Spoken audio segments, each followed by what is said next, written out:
So 2 weeks from now, just to let everyone know, the viewers, we will be also streaming a playthrough of Call from the Deep.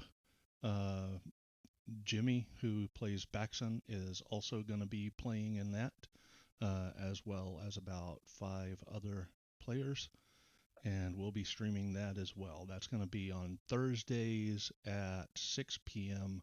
Central.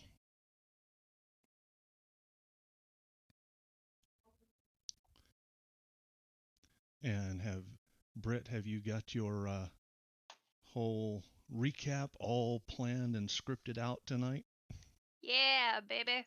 Like it's yeah, I've trimmed it down from a light 4 pages to something a Oh little my bit more goodness. manageable. We can't follow that, Britt. We can't follow that. I know. Man, you went all out for that free point of inspiration. I want to earn it. It's longer than your backstory. I I don't know. don't My know. backstory was pretty long this time, and it had a lot of like lore that Dave was really nice and was just like, "Yeah, sure, that's allowed." So, Yeah, her backstories are always really in depth, so we'll have to see just how long the intro is. Her recap is. yeah. Do you want me to go ahead and start on the recap while we Ye- wait for Kat, Yeah, or? while we're waiting for Kat, go ahead and start the recap, and I'm sure she'll remember what happened. Okay, good deal. Here we go. Previously on Odyssey of the Dragonlords with Old School RPG, we met our heroes Baxon, Eleftheria, Iphigenia, and Telemachus at the Sour Vintage, a tavern deep in the heartlands of Thylea. There they met Kyra, an emissary of the Oracle. Kyra shared that the Oracle had identified the group as the Heroes of Prophecy, destined to play a role in a seemingly imminent confrontation between the mortals and titans of Thylea. Kyra also told our heroes of a giant boar that had been corrupted by the Titans and was now terrorizing the Heartlands. To prove their mettle as the heroes of prophecy, Kyra asked them to find, kill, and offer the boar as a sacrifice to one of the 5 gods. The next day, the group did exactly that, killing and sacrificing the beast to Pythor, god of war. As the heroes of prophecy lit the sacrificial pyre, the boar called out to them in a booming voice, stating that their sins could not be atoned and that an ancient power slept in the heart of Thylea, and that when it awoke, the age of Mitros would come to an end. The next day, following an encounter with some imps, our heroes discovered that the temple of the oracle had been overtaken by soldiers of Sidon, Titan of the Sea, and that they were holding the priests and acolytes of the temple as prisoners. This led to another fight, with our heroes of prophecy once again coming out victorious. Now rescued, the temple priest Proteus told the heroes of prophecy that the oracle was being held captive in the catacombs below by a hag named Helica, and that Sidon had ordered the oracle's removal from the temple as punishment for her visions identifying the heroes of prophecy. While seeking out a key needed to enter the catacombs, the heroes of prophecy were attacked by animated swords, and during the ensuing fight, Telemachus was tragically killed. But upon Telemachus' death, a mysterious hooded figure appeared, bashing the swords away and giving Iffy a boon in the form of a powerful scroll capable of raising someone from the dead. As the scroll jolted Telemachus back to life, his hood fell back, revealing him to be a Medusa. The party responded surprisingly well to this, and the group continued on their quest to the catacombs to rescue the Oracle.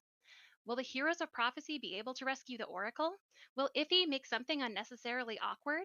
Will Baxon finally convince Telemachus and Eleftheria to join his LuLaRoe downline?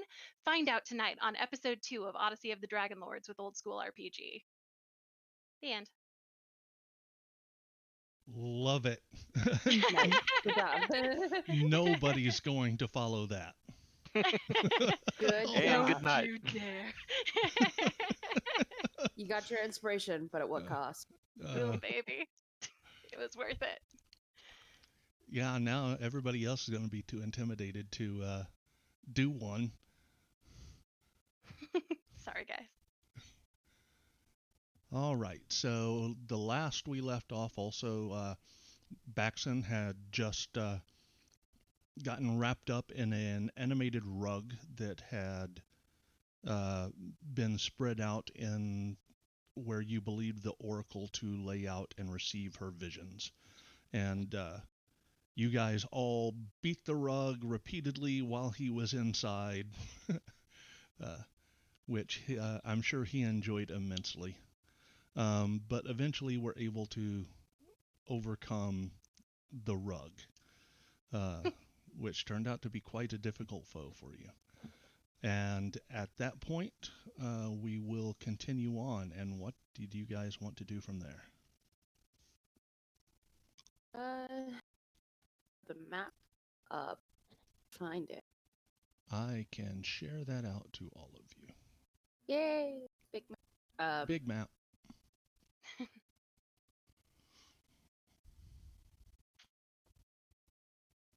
Guess we go forward, I suppose.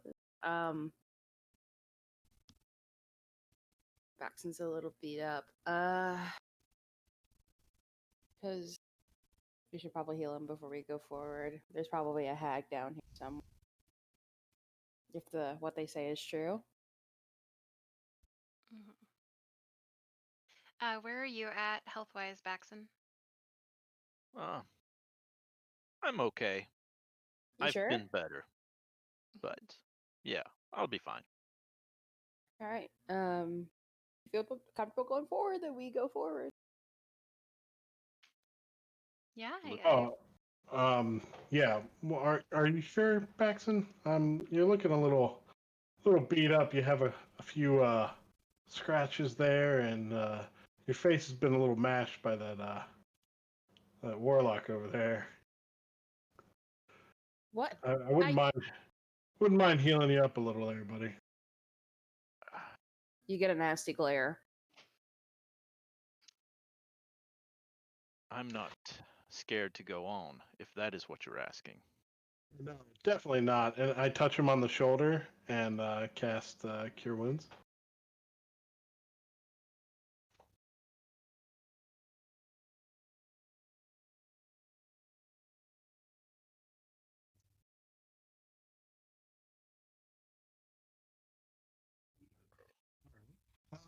Not the best I could do, but in a pinch. And may you go forward with the gods at your back, and I also cast guidance.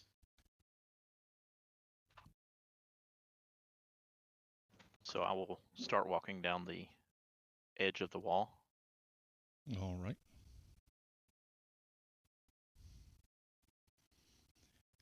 So as you travel, the rock walls of this cavern become even more slick and rhymed with all this frost, not frost, but moisture from these vapors of steam that are coating the walls. You round the bend, and let me go ahead and just move you guys up there.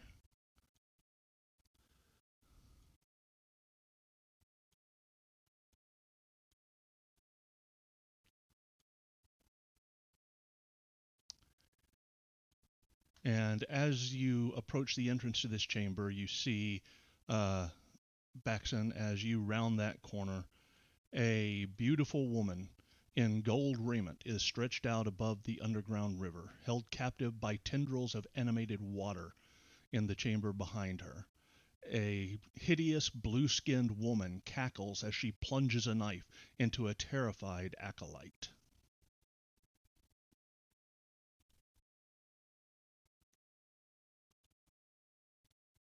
Want to charge in.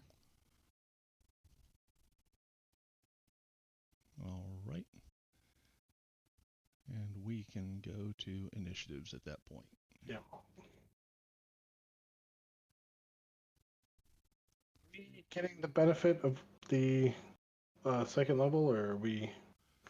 You have the additional hit points, but not any that you had lost. And you have the new spell slots, but have not regained the ones which you had used. Okay. So whatnot. Okay. Yeah, so I have my evocations and everything. Yes. Okay, good. Dope. All right, Iphigenia. All right. I'm going to move up closer to the action. What is going on? It's like not wanting to let me move my token. It's just measuring. All right, try it now. For some reason, There the we go. tokens were locked. So imagine I'm doing like one of these. All right, now if you do that, that water is like chest deep, so that's going to be difficult terrain, cost you double the movement. Okay. I will not do that then. And there's no way for me to like sort of edge along this. That is only 15 feet of movement that you've moved right there. Oh, okay, so I could. Or 30 feet. That's normally 15 feet, so that would be the maximum movement going through the water. You could make it to about there. Okay, good deal. So I rush through the water, and then I'm going to cast Fairy Fire. All right. Let's see here.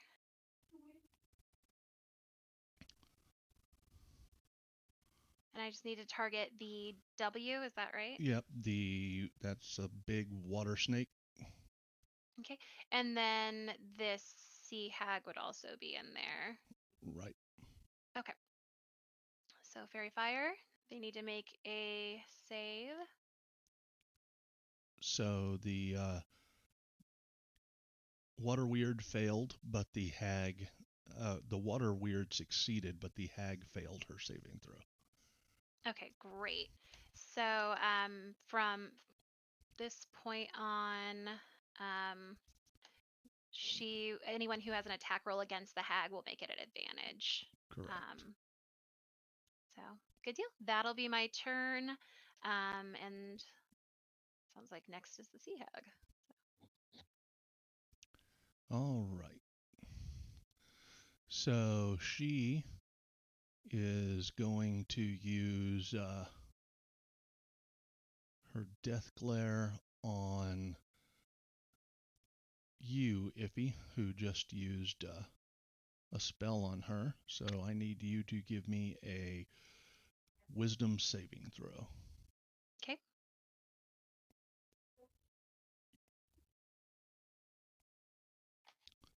Yep. So yeah, you feel almost like something is draining the life out of you, and you can feel your heart start to slow down, and it becomes more difficult to breathe. But then you kind of gather your willpower and shake it off. All right. Telemachus.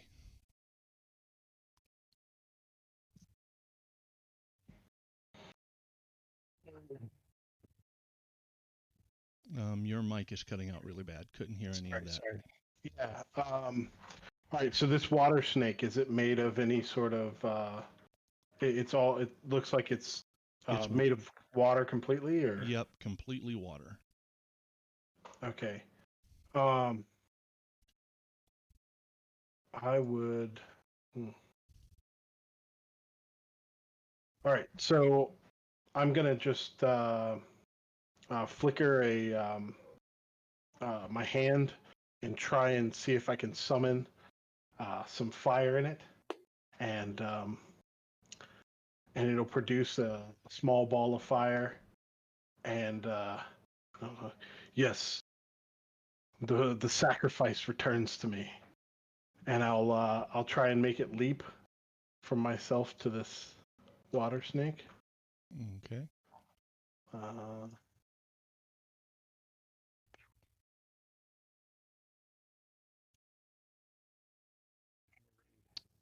It's seated on its saving throw. So the produce flame missed. What was the wisdom save for?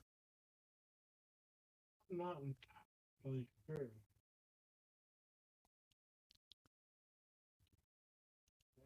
Honestly, not entirely sure. I attack, miss, and then save versus me success. So I think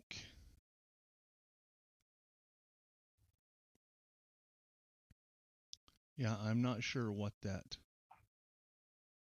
saving throw is. You just make a ranged attack roll, and that missed. Wait. No, the snake blood shouldn't be there. Shouldn't that's just a racial thing? Have guidance. Yeah, okay. It just missed. Sorry. All right. I have no No. idea where that came from. I just clicked on produce flame. Cast Okay. it. All right. All right. Bax. Yeah, would I be able to charge in and like throw my shoulder against the water weird and try to land behind it, like jumping through it and land next to the hag? No, it's as solid as a creature, so you Okay. cannot pass it without All getting right, rid then of it in some way. I will attack it. Go ahead.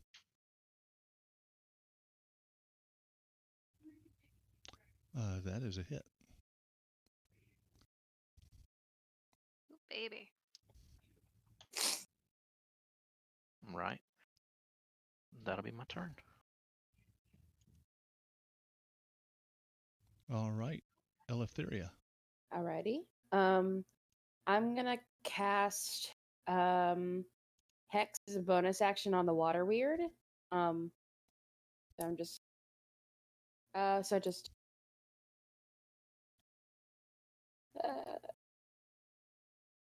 all right, yeah, it's 90 feet. Okay.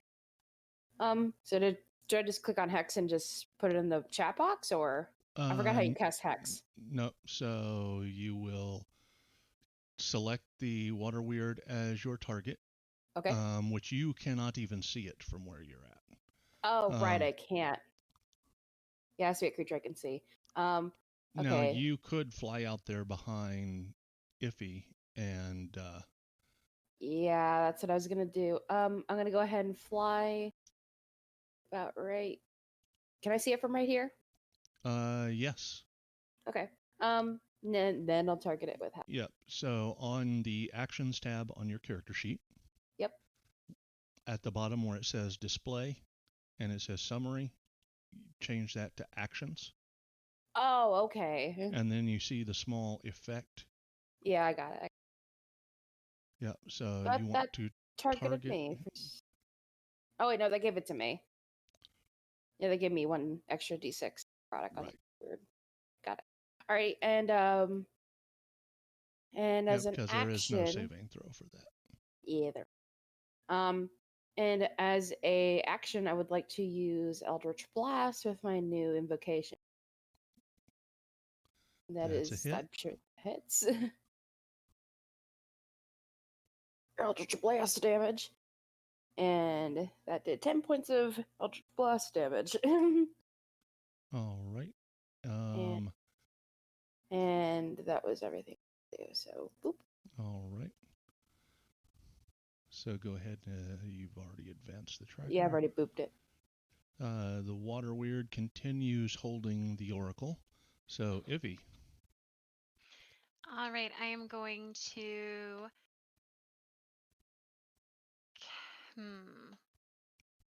Does the water weird look like it has like any kind of an intelligence, or is it just sort of like I guess I'm not super familiar with what water weirds are. You can give me an Arcana check. Sweet.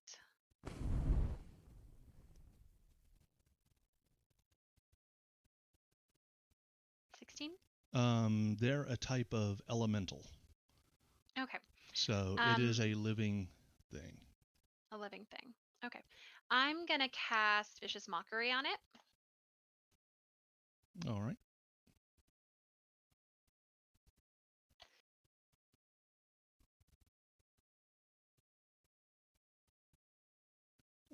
It succeeded.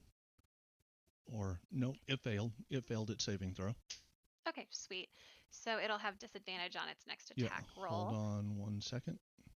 Because you are targeting yourself and we don't want to. Of course I am. Yeah. We don't want to apply that effect. So now on your character sheet, you should have out beside Vicious Mockery, it shows the damage icon. Yes, I forgot that I even could do damage with that. I was so focused on giving this guy. Yep, so you'll roll the damage icon, then you'll apply the effect. Okay. Giving him what for? Correct.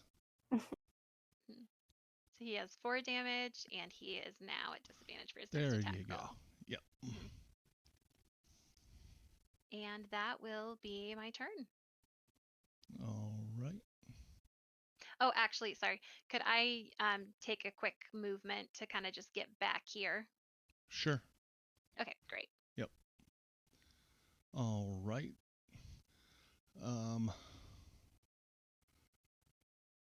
So she cannot get to any of you currently. So she will just glare at Bax. Go ahead and give me a wisdom saving throw. All right.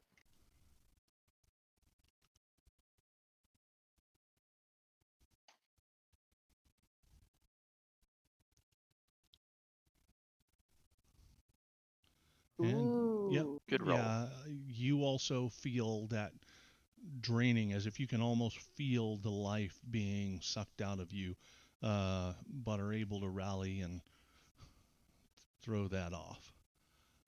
Telemachey.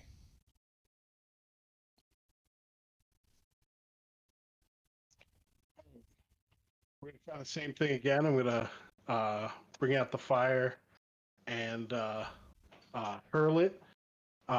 This time I'm gonna move over here first, and I'm actually gonna target the sea hag in the back. Okay. And do what I do, and I'll miss. Just throwing a little flame here, a little flame there.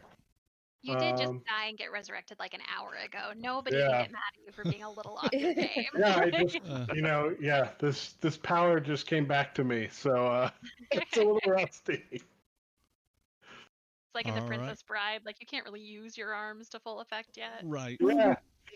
Gently. Gently. All right, Bax. All right, I take another swing. Ooh. And that is a Big hit. crit.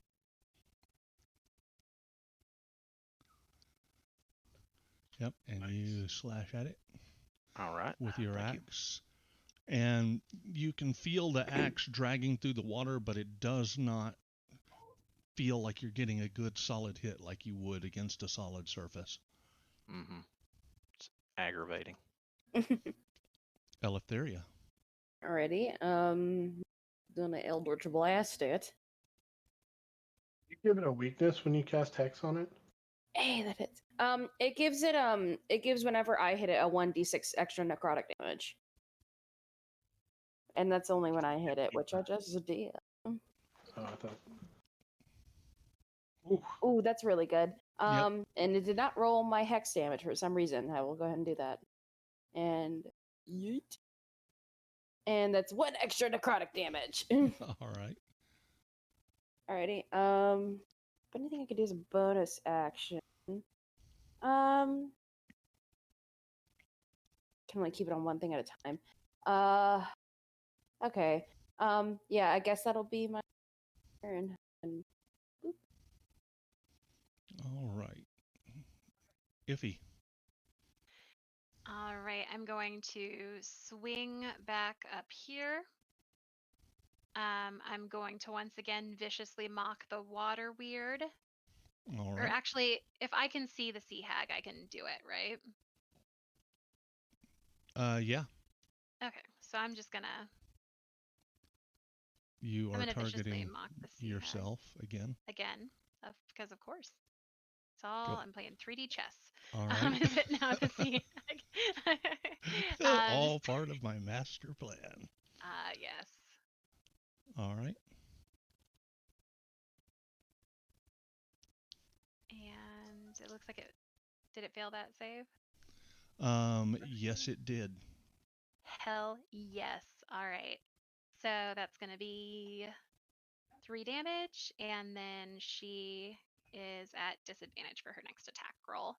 And I'm gonna just go ahead and hop back down here so she can't look at me. All right. And that will be my turn. All right. In that case, she will continue to glare at Baxon. And we can just do it like this.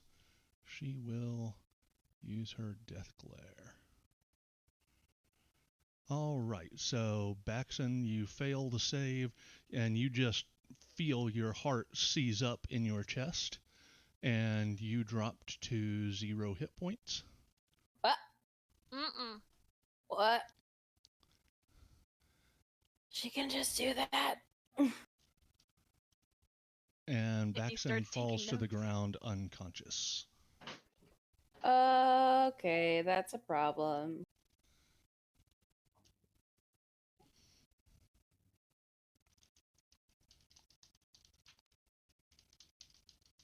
Braxton, this isn't the time to take a nap. Get up. And she will go ahead and, or will go ahead and advance to Telemachie. Yeah, Baxon just collapses right there in front of you. I'm gonna try and reach out and wonder what could have possibly done that. And I assume I can see that her glare did it. And am I able to occupy the same space as his body now, or is that Yes, you still... can occupy the same space as his body. Okay. I'm going to kind of look back and shrug, and step over top of him to try and, defend him. And I'm gonna bring out my claws and swipe at this big.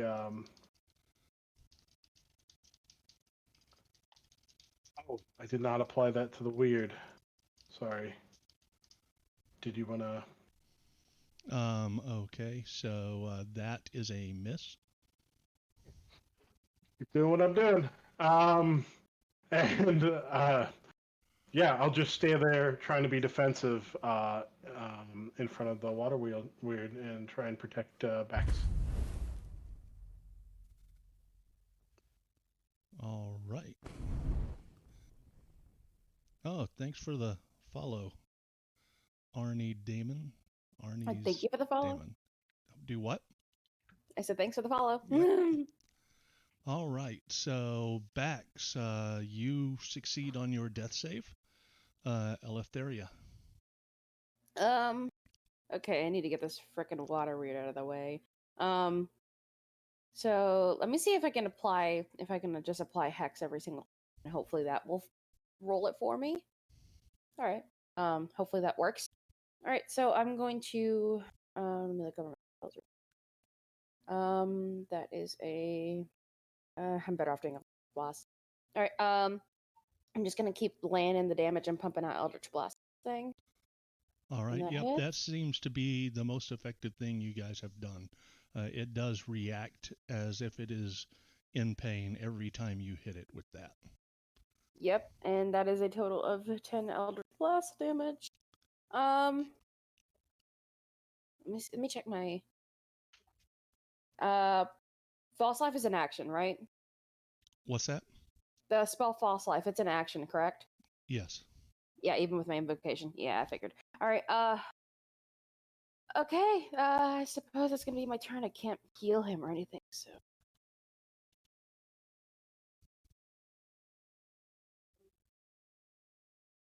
All right, so we are back to Iffy. Okay. I'm going to come back up here once more. And this time I'm going to go ahead and shoot a crossbow bolt at the hag. All right. Or a shortbow bolt, sorry. Does a nat 20 hit? It absolutely does. Hell yeah, it does.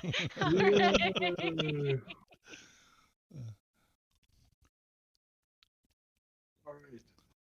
So a whole 5 damage there. Yeah, she screeches and hisses and glares at you as she yanks the bolt out of her arm. And then I proceed to go back to my corner and I just say, well, stop shooting you if you just, stop what you're doing. And then back in the corner.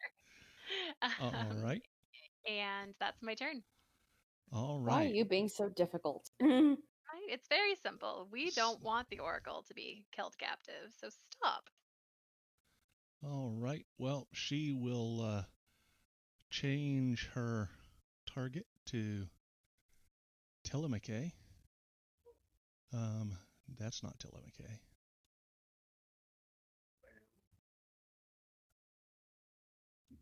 All right.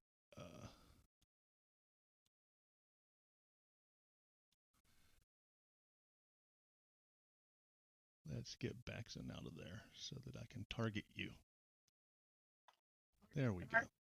And she will glare at you as well. Oh no. Like the other two, you feel this life-draining force as she fixes her gaze upon you, but you're able to resist it. And Telemachus. So is this water weird like threatening me, like it's gonna attack me if I move away, or is it just kind of in the way? No, it is just holding the oracle, so it is just in the way.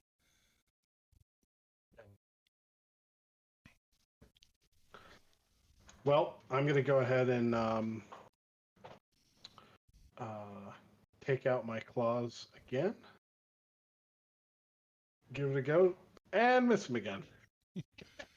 Yeah, you're And- swiping at water and making a lot of splashes, but not really doing anything more than being annoying. I'm gonna move. All right, Bax. I'm gonna move. Is... Sorry, back, and then end my turn. Okay. Bax, you make your second death save. Eleftheria. Okay, I'm gonna try to finish off this water weird. Pull up my character sheet. Okay, alright, let me go ahead and throw a Eldritch Blast. That is a hit. I keep nearly critting and not critting all the way. I'm a little sad at this fact. I wouldn't be sad. This is going well. Oh, and I forgot. Whoops, forgot to apply Hex. I have to roll it myself. Whoop. That's 1 extra necrotic damage. Boom. All right. Enough. And it's not down yet. Nope, It's a tank. not yet. So dang. All right. So, Iffy. I'm gonna go back here, and I'm gonna, this time, instead of aiming for the sea hag, I'm gonna just try and finish off the water weird too. Actually, I don't have anything that's gonna do like decent damage to him, so instead of doing that, I will go ahead and shoot the hag again with another short bow but arrow.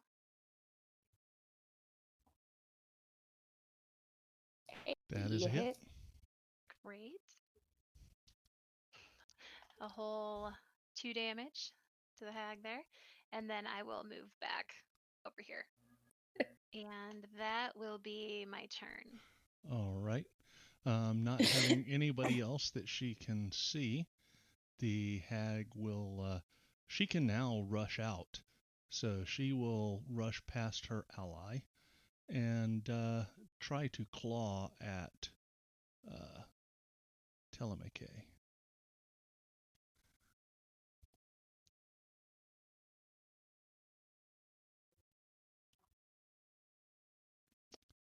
And she slices through your leather hauberk, making 2 more huge rents in it and doing 9 points of damage to you. And it is your turn.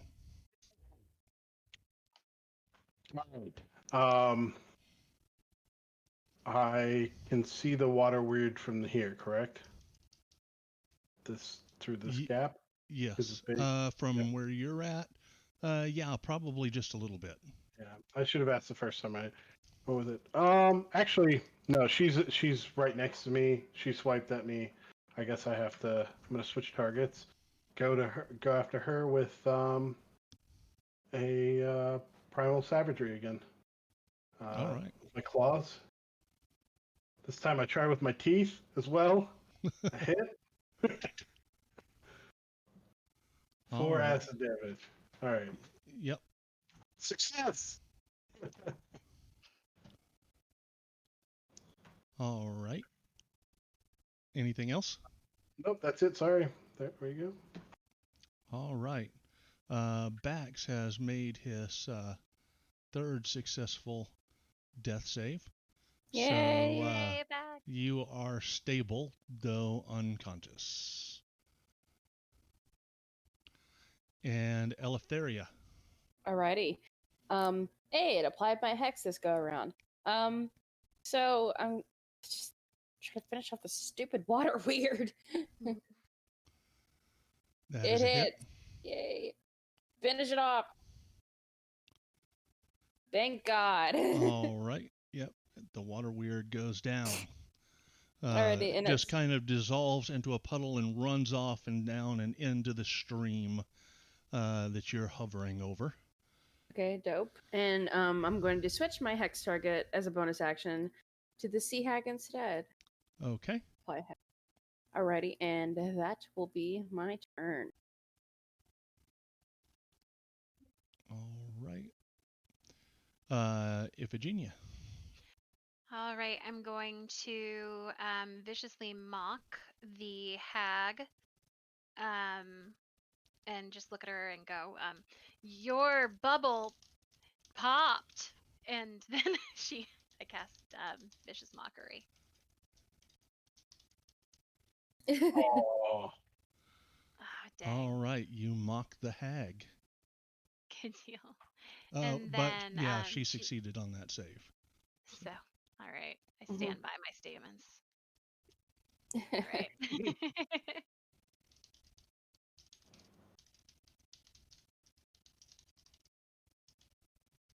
And that'll be my turn. All right. The hag will continue her assault on Telemachus with her claws. Oh shit. it's a recurring theme. Oh gosh. Yeah, and she just rips into him and just blood gushes out of his chest where she just rips these ragged holes. And I just look and I go, not again. And he fails his first death save. Oh my Oh god. god. Let's not finish this quickly. What did you do to Dave that he wants to kill you so badly? Eleftheria. All right, turn my attention to the hag and start Eldritch blasting her. If it doesn't miss, okay, there goes my action. I'll keep my hex on her. Yeah, that's pretty. Yeah, she wouldn't move. Yeah, I don't think Althea would move at this point. All right, but that would be my turn. Iffy. Shooting out another arrow. R.I.P. No spell slots. Didn't get any. And then, from is it? that rolling advantage on my attacks? Since she would still be under the effect of fairy fire. No, you. Oh yeah. Damn, we have all been not rolling at advantage. Oh crap. Whoops. Yeah, And I thought I auto did that. No, you have to apply the effect after she makes the save. Oh, okay. So you can target her, and then on your character sheet, go ahead and click the effect of fairy fire. There we go. Yep. Okay, so maybe this will help us. And then, so would I just roll that again since it didn't roll with advantage? Or yep. Okay. Yeah, it wasn't much better than last time. So, that will be my turn. All right. Oh no. I'm gonna roll a 1 if I don't get it. All right, Eleftheria. Oh. She stares at you, sake. and you're sitting there hovering, and you just feel this racking pain as you drop to 0 hit points and fall down into the water. And my hex goes with him.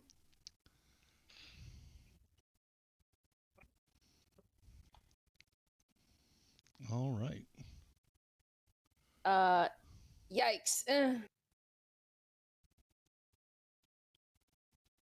Spell. Yeah. Wait, Dave, I'm flying. Right. Do I not take damage for hitting the ground? You weren't that far up. Okay. And you're falling into water. Fair enough.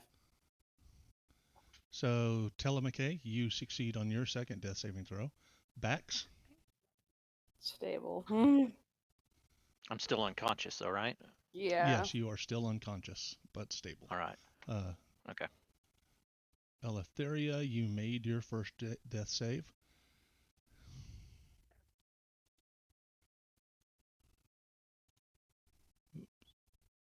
It's just been pretty. And has saber die moves.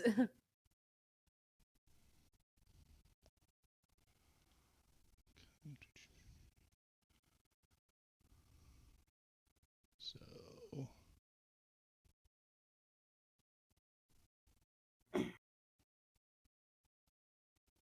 There's a theme in our campaigns of bards always being the last man standing, isn't there? Oh God. all And then, right. yeah. Do what?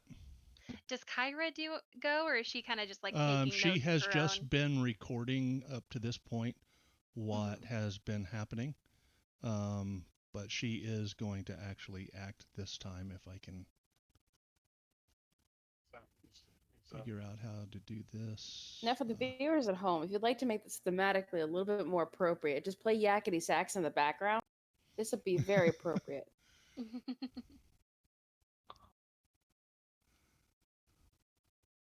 All right. Sounds like a bard. There we go. No wonder why she's still alive. Iffy doesn't really take the seriousness of the situation into account, and is just a little bit miffed that everyone decided to take a nap in the middle of this combat. Like, All come right. on, guys. So, Telemachus, you are, and Kyra will cast Mass Healing Word on the three of you who are down, Thank God. reviving you briefly. And Iffy. I'm a cast nothing. Or actually, yeah, I will get up here and attack with my short sword. All right. Then looks like that hits. Damage. All right, so once that's done, I'll just go ahead and stay up there. I'm still doing pretty good health-wise, so I guess I'm our new tank. So that's my turn. All right. The hag will try to attack you with her claws. Since you are right there, and she missed. Telemachus, you are now just barely conscious. Scrambled to my feet. And yeah, I will just this time my snakes pop up and sort of like lash out at the hag before I even know what's happening. And let me. And they don't hit, but they look scary. Yep. So yeah, your snakes lash out all around, and yep, nothing happens. Thanks for the follow, Papa Gadoosh. Thank you for the follow. Thank you for the follow. Really appreciate it. Bax. All right, I'm gonna also scramble up on my feet, and I would like to do a reckless attack. Okay. And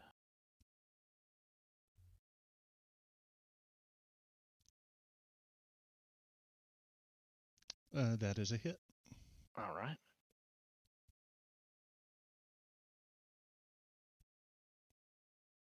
Anything else? Nope, that'd be it. All right. Alrighty, I'm out of spell slots and out of time. And hold on, for some reason my hex is still on her, even though it should have dropped when I went down. I can remove that. She's no longer hexed. Okay. Either way, I'm still gonna throw an Eldritch Blast at her, and it misses. So sad. So sad. This is not Pathfinder, where I could do more things if I met. But oh well. But I burned my action. Yeah, that'll do it. All right. And Iffy. Iffy just keeps swiping with her short sword at this hag. All right. That's a hit. Good deal. Oh, and it dropped the fairy fire effect on her. Right, because that's what you were seeing, Eleutheria. Okay. Oh, yeah. Is it all right if I roll one more time just to see if I crit? Yep. Okay. You know, I don't think it was a fairy fire. It had next to my name like damage 1d6 necrotic. So. Okay, so go ahead and re-add your fairy fire to her, please. Okay. Whoops. Okay, good deal. And then I'll roll my damage from stabbing. All right. And that will be my turn. All right. She is going to continue attacking you since you're being too effective for her tastes. And she stabs you with, or slashes at you with her wicked, evil-looking claws. Telemachus.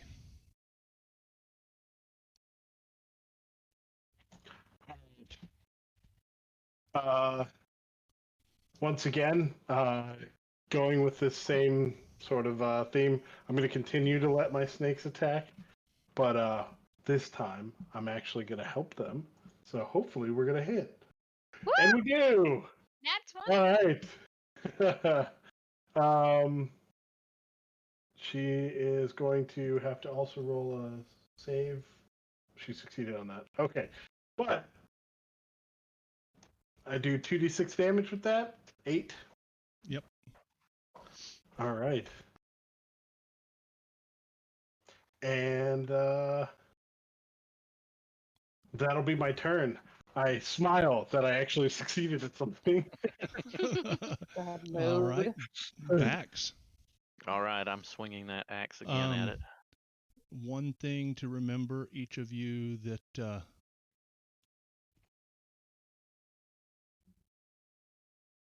had become unconscious now has a level of exhaustion as well. Right.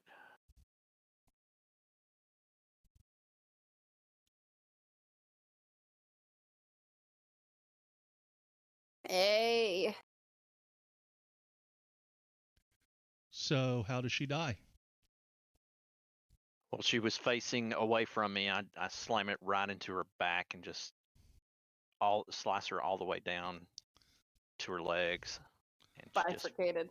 Yes. All right. Yeah, just almost perfectly along her spine. Your axe comes down and almost cuts her clean in half, and she falls forward into the water. Her brackish black blood kind of drifting down with the stream.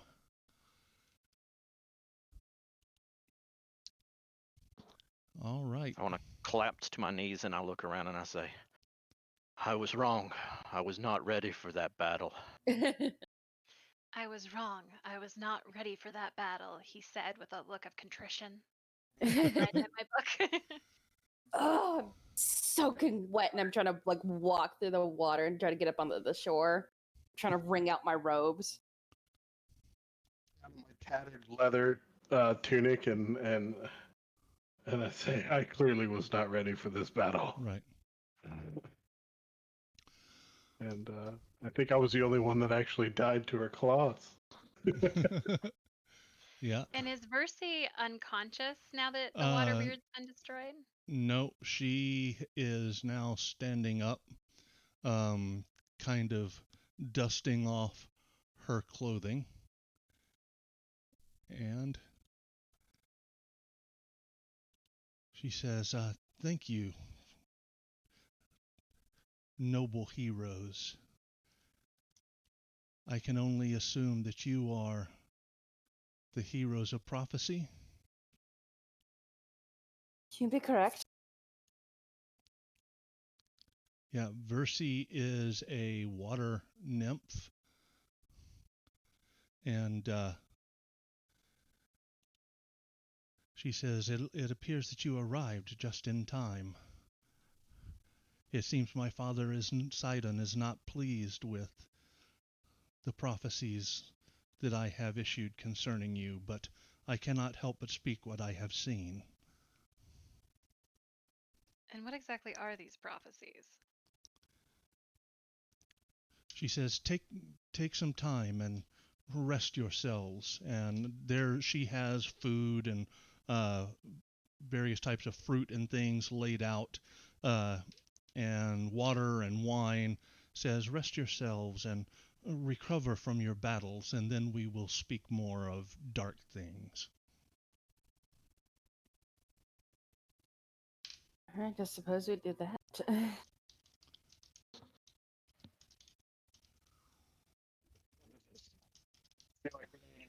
Dealt with some dark things. So you guys can all take a short rest if you wish. Yes. Deal? This opportunity to take a break. Are we doing max hit die or? Yes, you get back your maximum hit die plus your con. All right, so I'll burn 2 hit die and I'll get back. Oh, and I'm level 2 now, so I'll as everybody is taking their short rest and healing up, Iffy will share. She's been taking copious notes. Like she would stab at the hag, and then she would quickly grab a pill, her quill, and like write something down about whether it was successful or not. So she reads back details from the battle as her version of Song of Rest, and you all get an extra 1d6 healing, which I think I can actually roll for you from my sheet. Yeah, so I'll target you 3.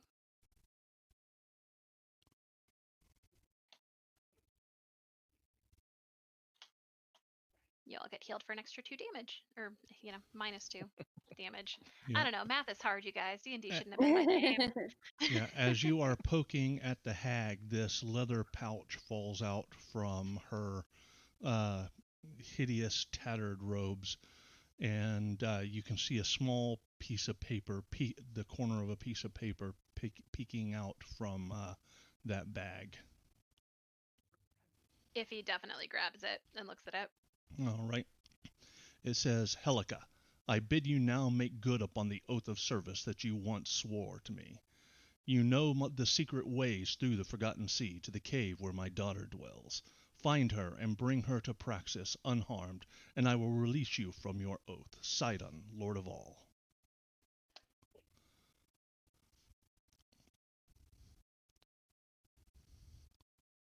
I While you're share. reading, Yeah. while you're reading the note. Oh, go ahead. Oh, no, that's okay. Also within the bag is a single pearl. While you're reading the note, I take I grab the bag and turn it upside down and knock the pearl out, I assume. Mm-hmm. And I say, "Oh, this will do." And I take out a dagger and start shredding up patches of leather from the inside of the leather pouch. Okay. I start stitching them together to make them thick enough to patch up my places in my tunic that she tore up. Yep, you are able to patch up your little leather jerkin. Um, Anybody else want to do anything during the short rest? I did that. How long does? Let me look something up really quick.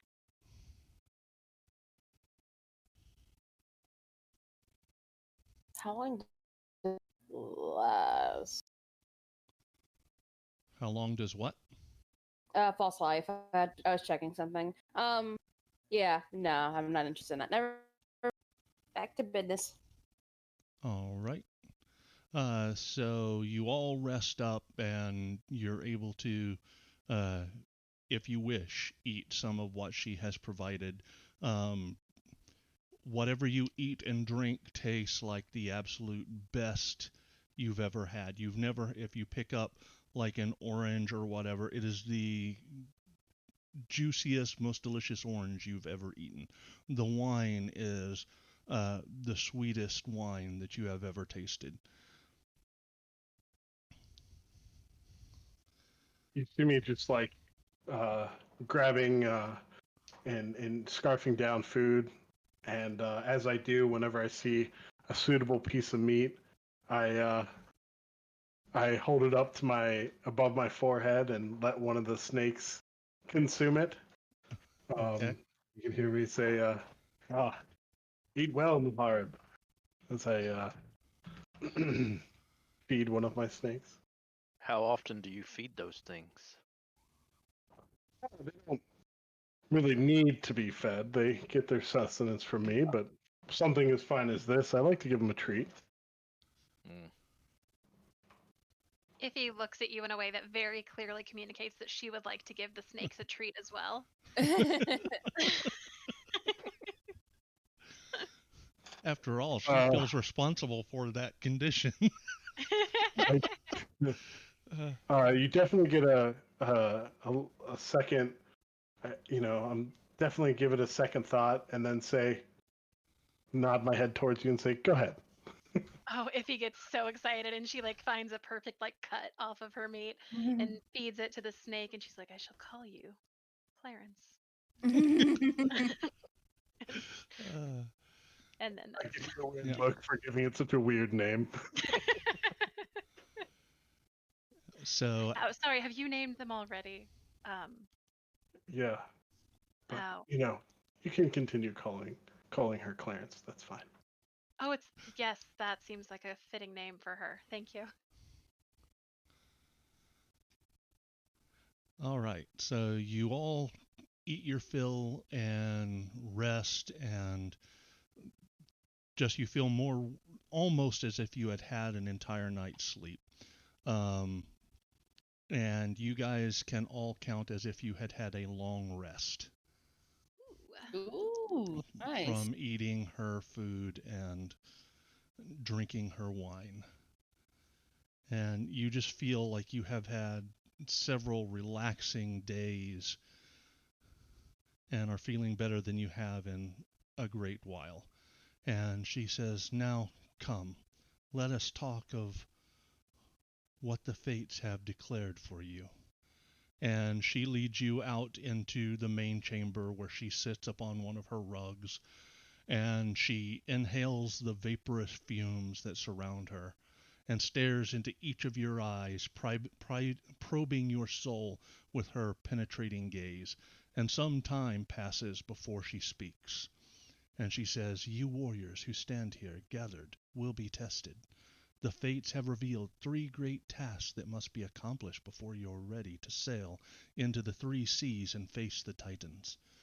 You must shape the silver fires of the lost forge in order to craft the tools that you will need. You must claim the mighty weapons wielded against the Titans by the first Dragonlords, and you must drink deep from the bottomless dragon horn, for it will reveal to you a vision that even I cannot see. But woe unto thee, for I have seen the end of all things. My father's anger cannot be quelled, and his sister's schemes even now. Your quest may yet fail, and if it should, the sky will rain black fire, and the doom of thy Leia will come. And she kind of collapses forward and takes a deep breath uh, before standing up. And she approaches you, Baxon, first. And she kind of walks around you, looking you up and down appraisingly.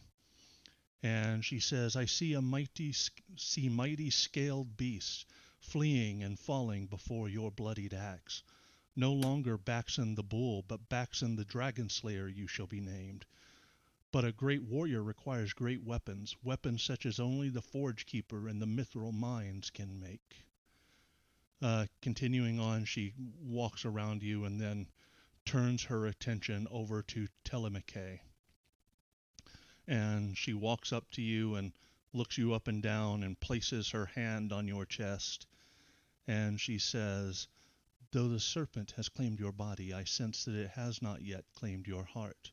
Seek out the wizard Damon, who is dead yet lives in the necropolis of Telemach. He will aid you if you have the coin." And then she turns to walk away from you and walks over to Iphigenia, and she looks at you and a great sadness comes over her, and she just looks almost at the verge of tears. And she says, "I see such sadness and pain in you. All that is precious has been taken, and you are left broken. In the temple of Moss you shall find my sister Demetria, and from her you can reclaim that which was lost." And finally she will walk over to where you stand, Eleftheria, and as she gets close, she stops and looks as if she's looking at something around you, surrounding you, rather than at you yourself. She says, "Darkness and death surround you. Struggle as you might, you cannot escape that which is already written in the stars. The fates have already proclaimed your end. Seek my sister in the temple of Moss, and she shall foretell your doom." I kind of solemnly. And with that, she seems to waken as if from a trance. And she says, "Your path is laid out before you, heroes. I wonder if it will lead to our salvation or to the doom of us all."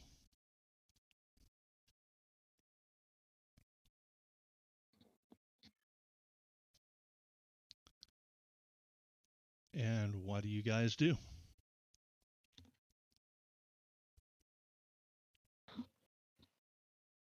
I think if he's writing down, sorry, 1 second. Someone else can go first. All right. Anybody else? What do you want to do? Where did you say this wizard Damien resides? The necropolis of Telemach.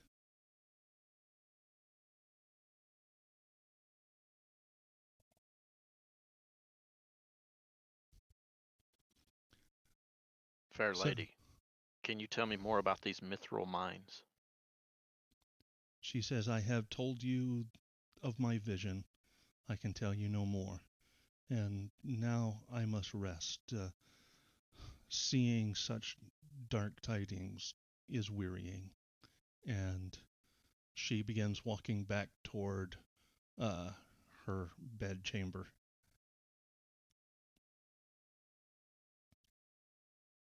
So who's the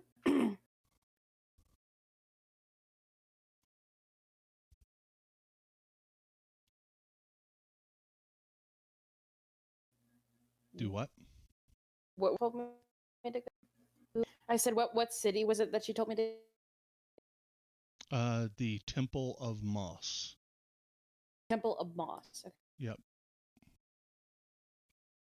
Which is also where she told Iffy to go.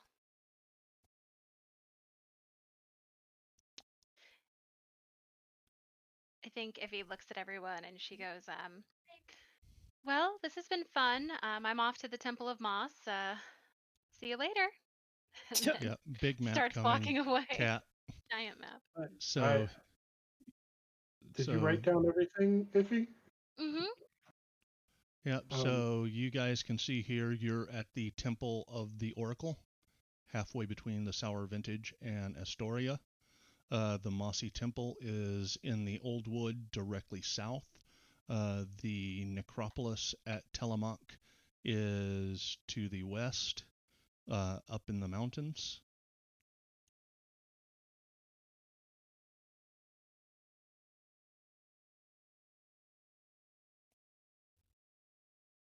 I have any knowledge of the Temple of Moss, or the Mossy Temple? Yep, the Mossy Temple. Yeah, would I have ever visited there or heard of that place? You can give me a history check with advantage since you are from the temple. Or are from the Old Wood, that is.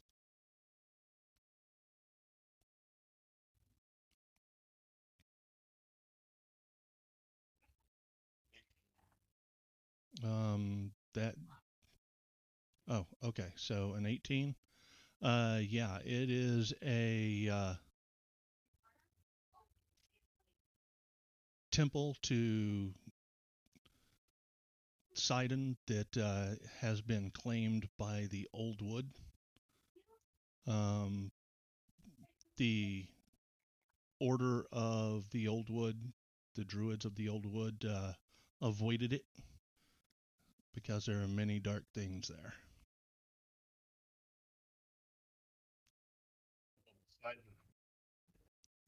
What's that? Sorry, I was like, oh, that's the Mossy, the temple of the Mossy Temple is a temple of Sidon. It's very dangerous. I would, even the Druids of the Old Wood avoided it. I'm not so certain you should rush in alone.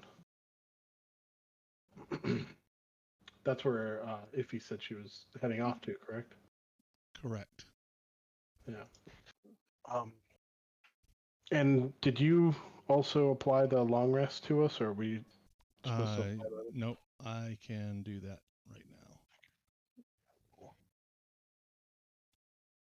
You are rested. Well, you're welcome to come along if you'd like. I mean, I can't, I turned you into a Medusa, so I can't really say no if you're asking to travel with me.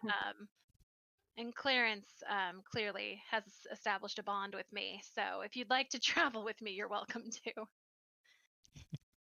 I'll be heading that way as well. Okay. And Baxon, we both have hooves, so it seems natural that they don't both go in the same direction. I believe we were given these 3 tasks for a reason, and I believe we should stick together. Yeah. Now, just so you guys don't get confused, she gave you 3 tasks of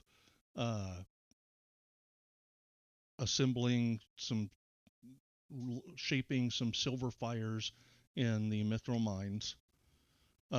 She also gave you the task to drink from the ever full horn, dragon horn, and also gave you the task to find weapons used by the first Dragonlords.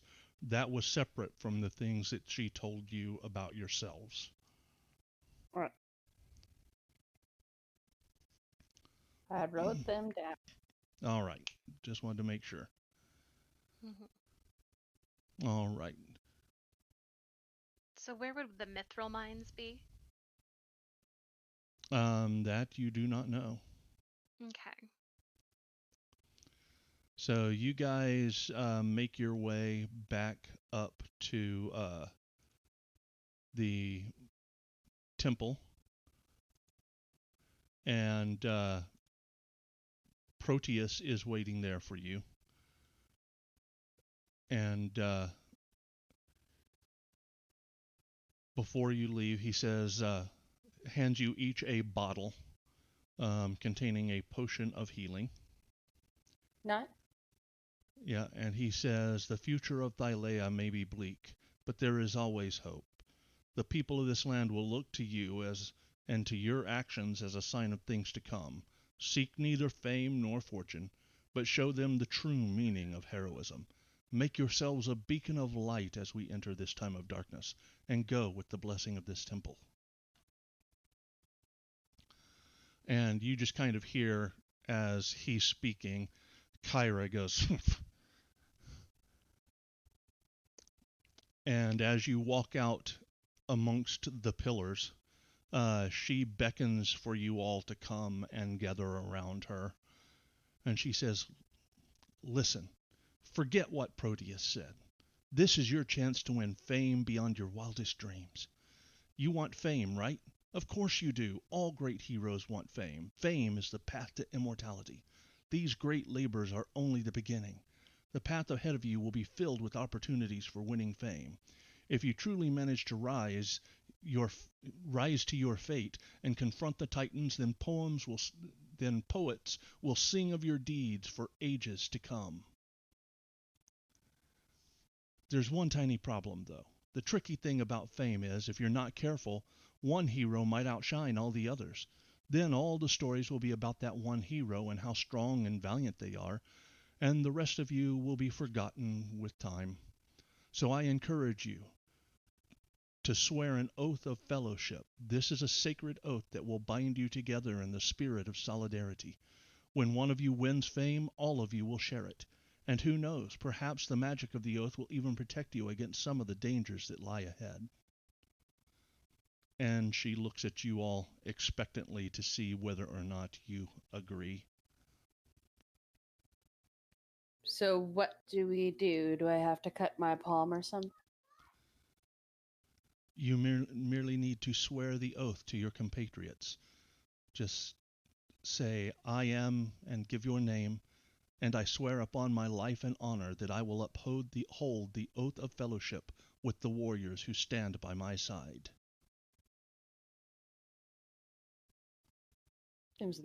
I nervously look up at Iphigenia, since Yeah. she was so quick to leave us before.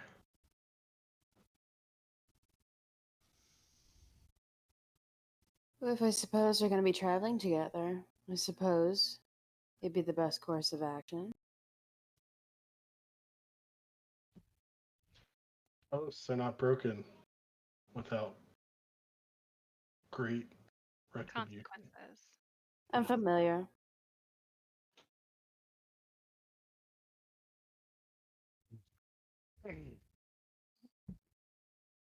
I, Telemachus, swear to uphold the oath of fellowship. If those around me wish to do the same. All right, Baxon, are you going to swear the oath of fellowship with your compatriots? I, Baxon, swear with my axe to uphold the oath of fellowship with you all. Eleftheria? I swear, I, Eleftheria, swear, on my life and honor, and all the worldly magic in this world, to uphold the fellowship.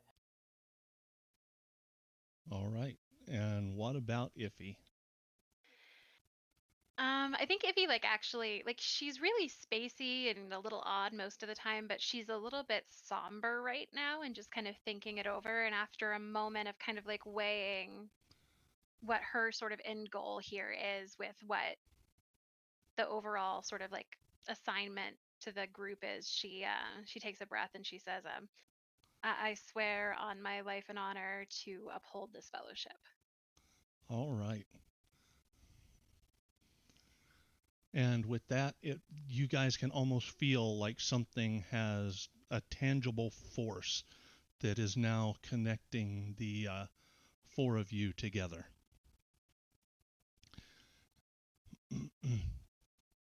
And you begin walking back to the Sour Vintage, where you will be able to gather supplies for the coming journey to whichever path you choose. Along the way, Iffy, Kyra kind of pulls you to the side and says, I could not help but notice that you are a keeper of lore as well. Yes, I am. Or at least I was. She says, well, I propose a bit of a challenge then. I will be traveling with you and keeping a record of your deeds as you progress, and when you have fulfilled your destiny, we shall both read our records in the great arena at Mitros, the great theater at Mitros, and whoever receives the loudest applause shall be the winner of the competition. Thanks, but no thanks. She looks very disappointed Mm-hmm. and is kind of sulky and sullen the rest of the journey back to the sour vintage. Mm-hmm. All Yeah, right. As you get to the sour vintage, it is getting close to sundown. Um, so you plan to get rooms for the evening, which once again Kyra provides for you.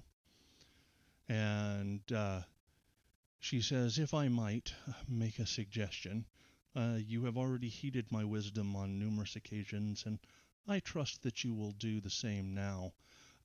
I would suggest that the first thing you do is travel to uh, Astoria and drink from the horn of Balmitria that is there, which is doubtless the horn spoken of by the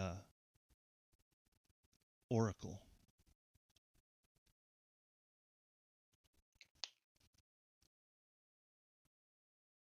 And Astoria is kind of northwest of us. Correct. Okay.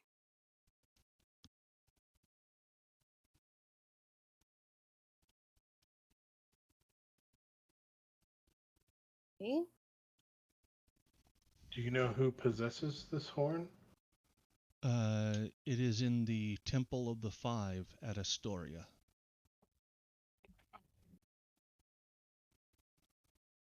Would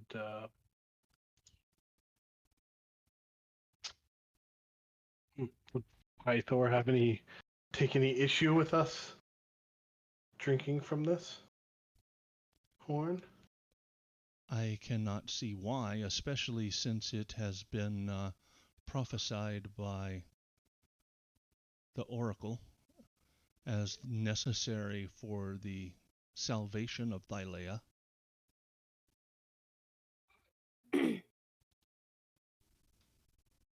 But he also sent people to take out this oracle because it spelled his doom, correct? No, Sidon is the one that did that. Oh, Sidon. Yeah, Wrong Pythor guy. is the king in Astoria. Gotcha.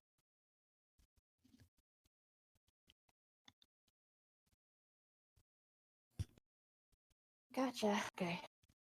That sounds like the most reasonable first task. All the others are in unknown locations and dangerous ones. Or dangerous ones. At least dangerous sounding ones. And I'd like to avoid danger for as long as possible. I've been without breath a few times already.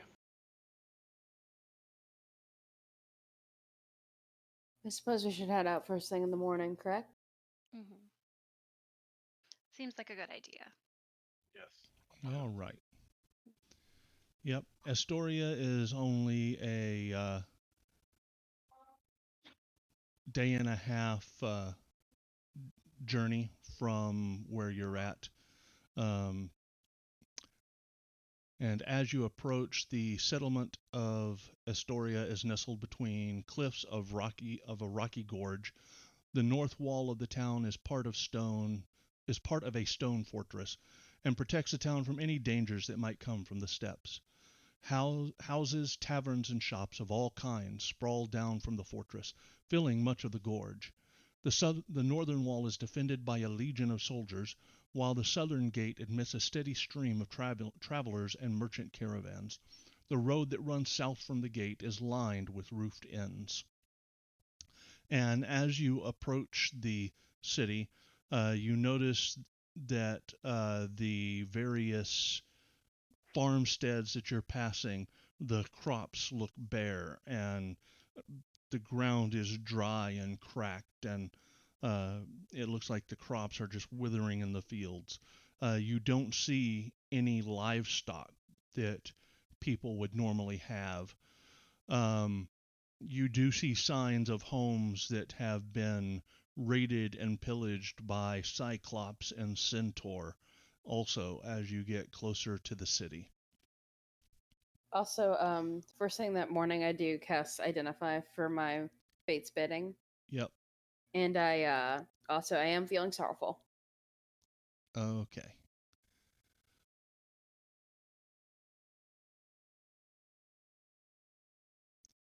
And you guys... Do we all still have exhaustion? No. Okay.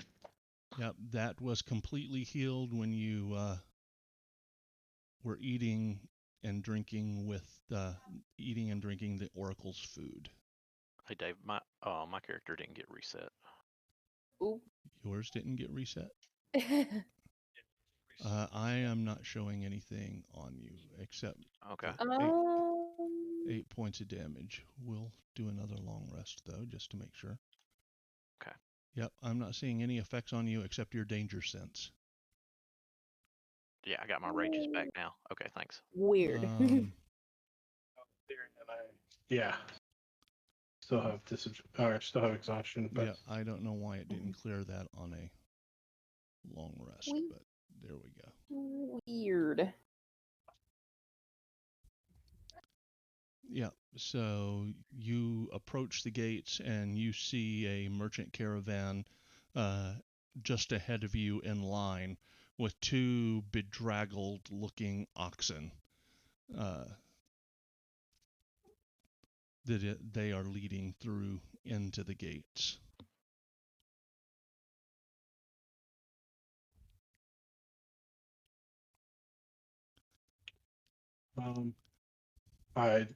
these are the only merchants with any sort of livestock heading in. Yep.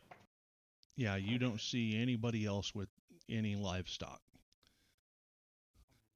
And what does it look like they're carrying? Most of them, a few of them have little withered crops that they have been able to harvest. The rest are bringing cloth goods and some wines and things like that. Just miscellaneous other trade goods, but nothing that you would normally see coming out of farms and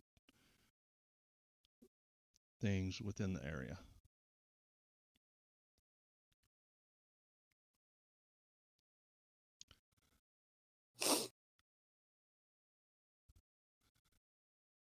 Shall we? Excuse me. We shall. All right. Yeah. So the streets grow more crowded as you enter the city proper. Travelers and citizens mingle, exchanging both goods and gossip. Guards line the streets, though they are most concentrated by the city gates. Despite their attempts to present a stoic facade, you sense that they are restless about something. As you pass through the gates, there is a young boy sitting to the side, begging for coin, and when he sees you, he immediately points at Baxon, and he says, "It's the Boar Slayers! The Boar Slayers are here!" And he begins running through the streets, shouting about your arrival.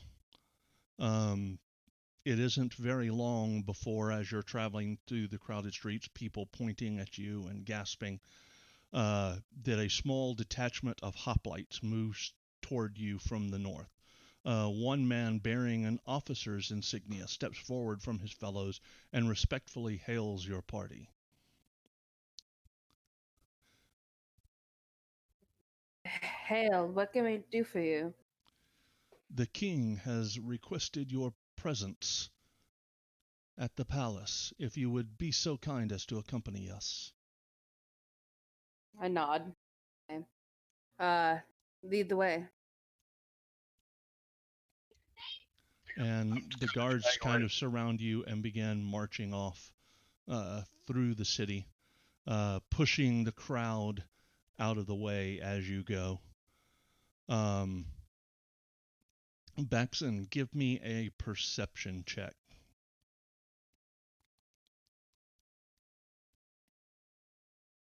All right.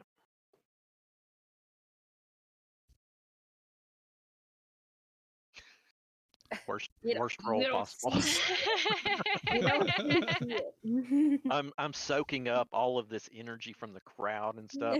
I'm just All not right. paying attention to anything that's going on. All right. As we're walking through the town, Iffy is like stopping very frequently to like take notes of things she sees, to the point where like someone has to keep kind of probably like prompting her to rejoin the group. All right.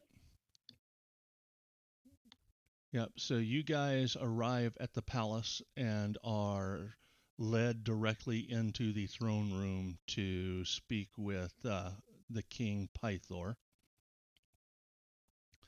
And just as soon as you have approached the throne and you kind of bow to him, and you can smell the scent of sour wine just wafting off of him, and he gestures and tells his attendants, "Leave us, I wish to speak to them alone."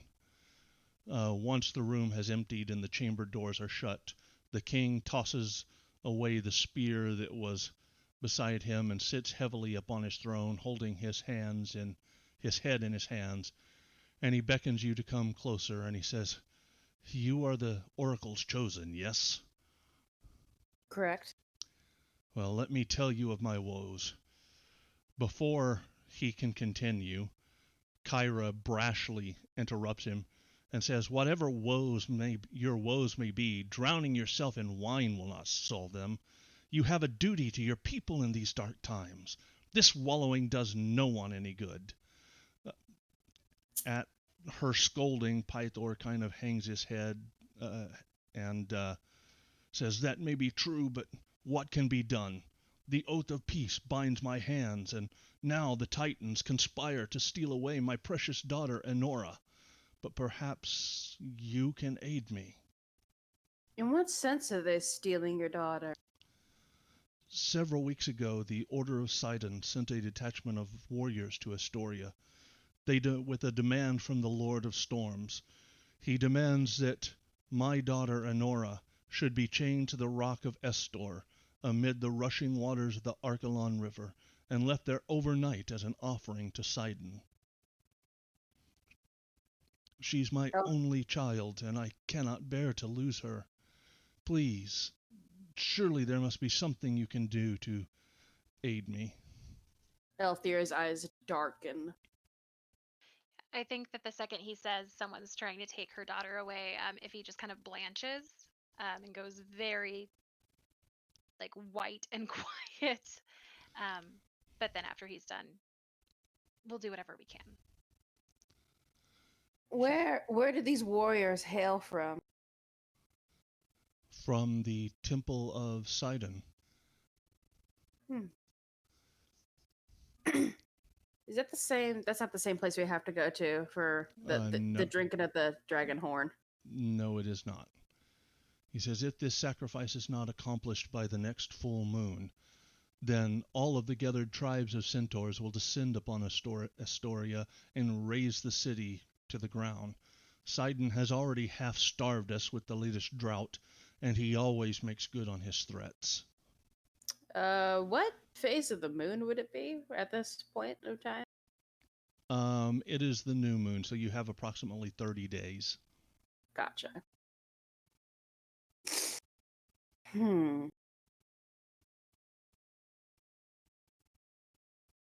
She's kind of tapping her. Elfie's kind of, her arms are crossed, and she's kind of tapping her arm a bit in thought. Yeah.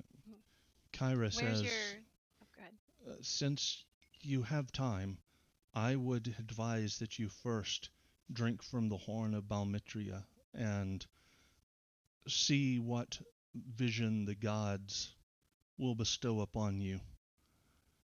And then you shall understand clearly what perhaps your path ahead should be. If you think it best, I think we shall do that first. I certainly would not like a young woman to be taken away.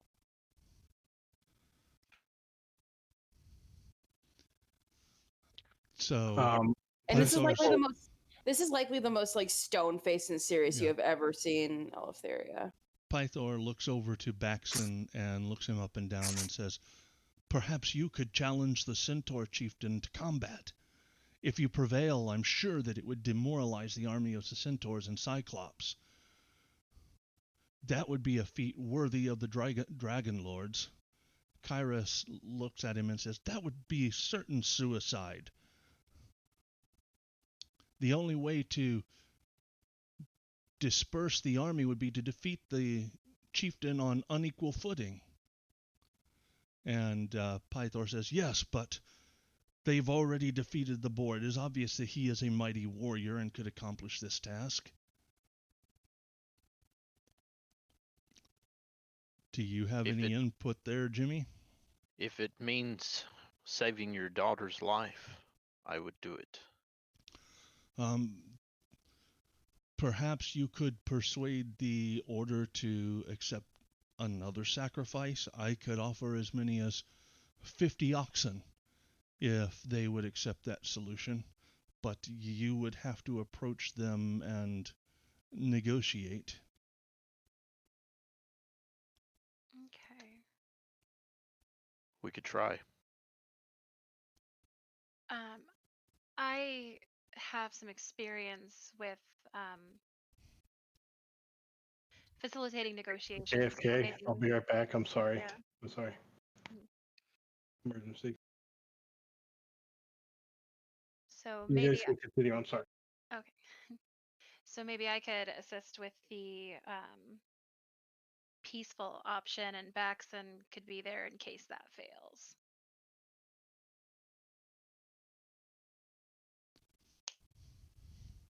Yes. I cannot ask for more.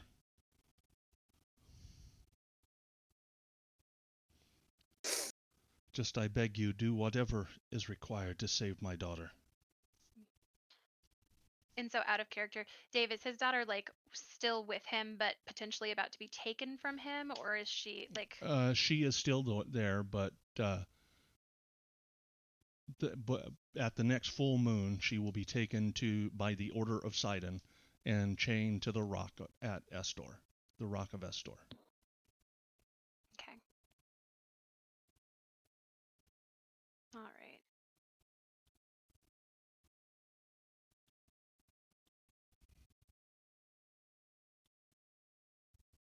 Sorry, I'm back.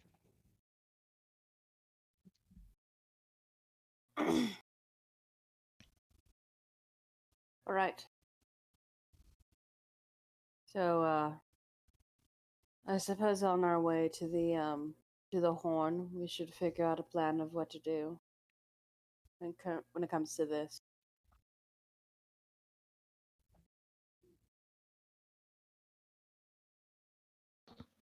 And so are we leaving at this point? Is that what's going on? Kyra is suggesting that you visit the dragon shrine and go ahead and drink from the horn. Yeah. That's kind of what both of them are kind of being like, wink, wink, and a judge towards us.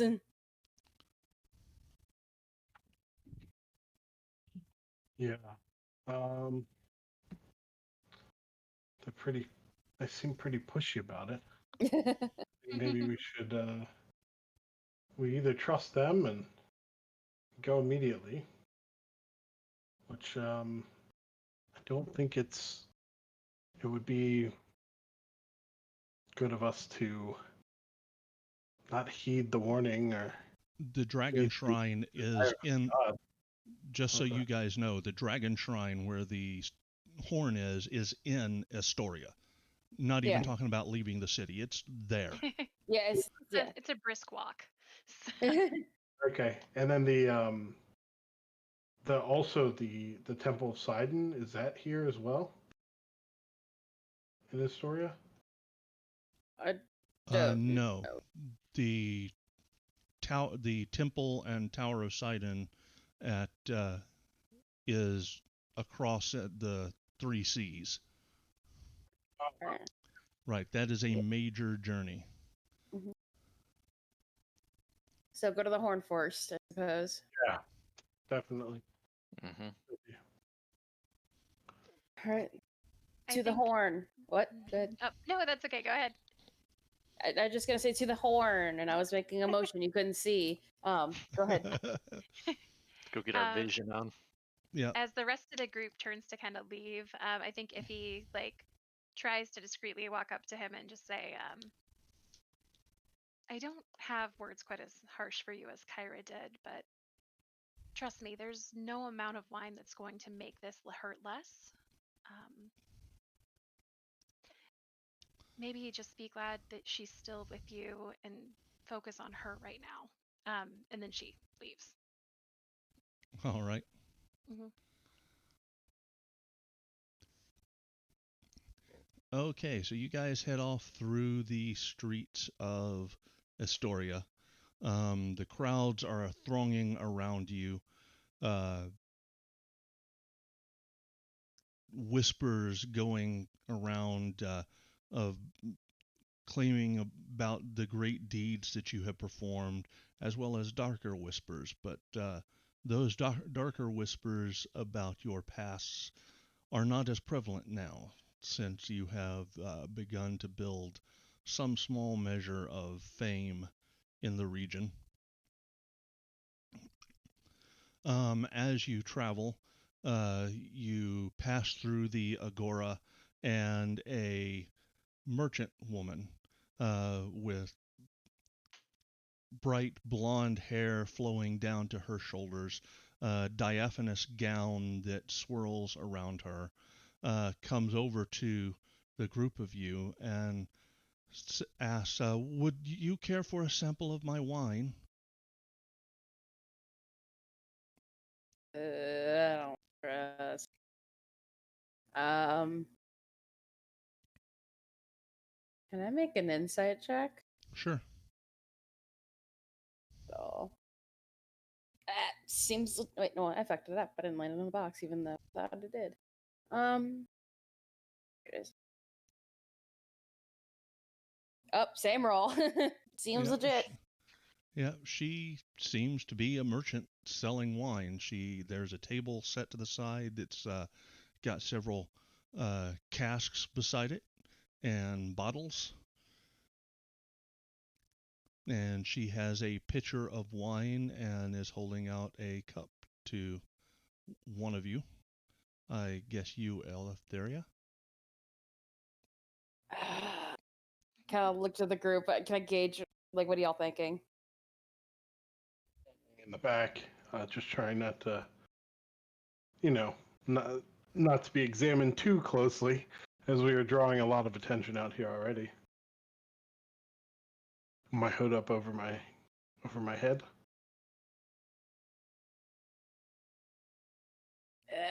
Nothing from anybody else. I can't gauge anything. What about you, Bax? What does it smell like? And I'll lean forward and take a sniff of it. Yeah, it smells like wine. Very good, high quality wine. Okay. I've got a ability called Keen Snout though, and Yep. I have advantage on wisdom checks that rely on smell. Yep, but it just smells like wine.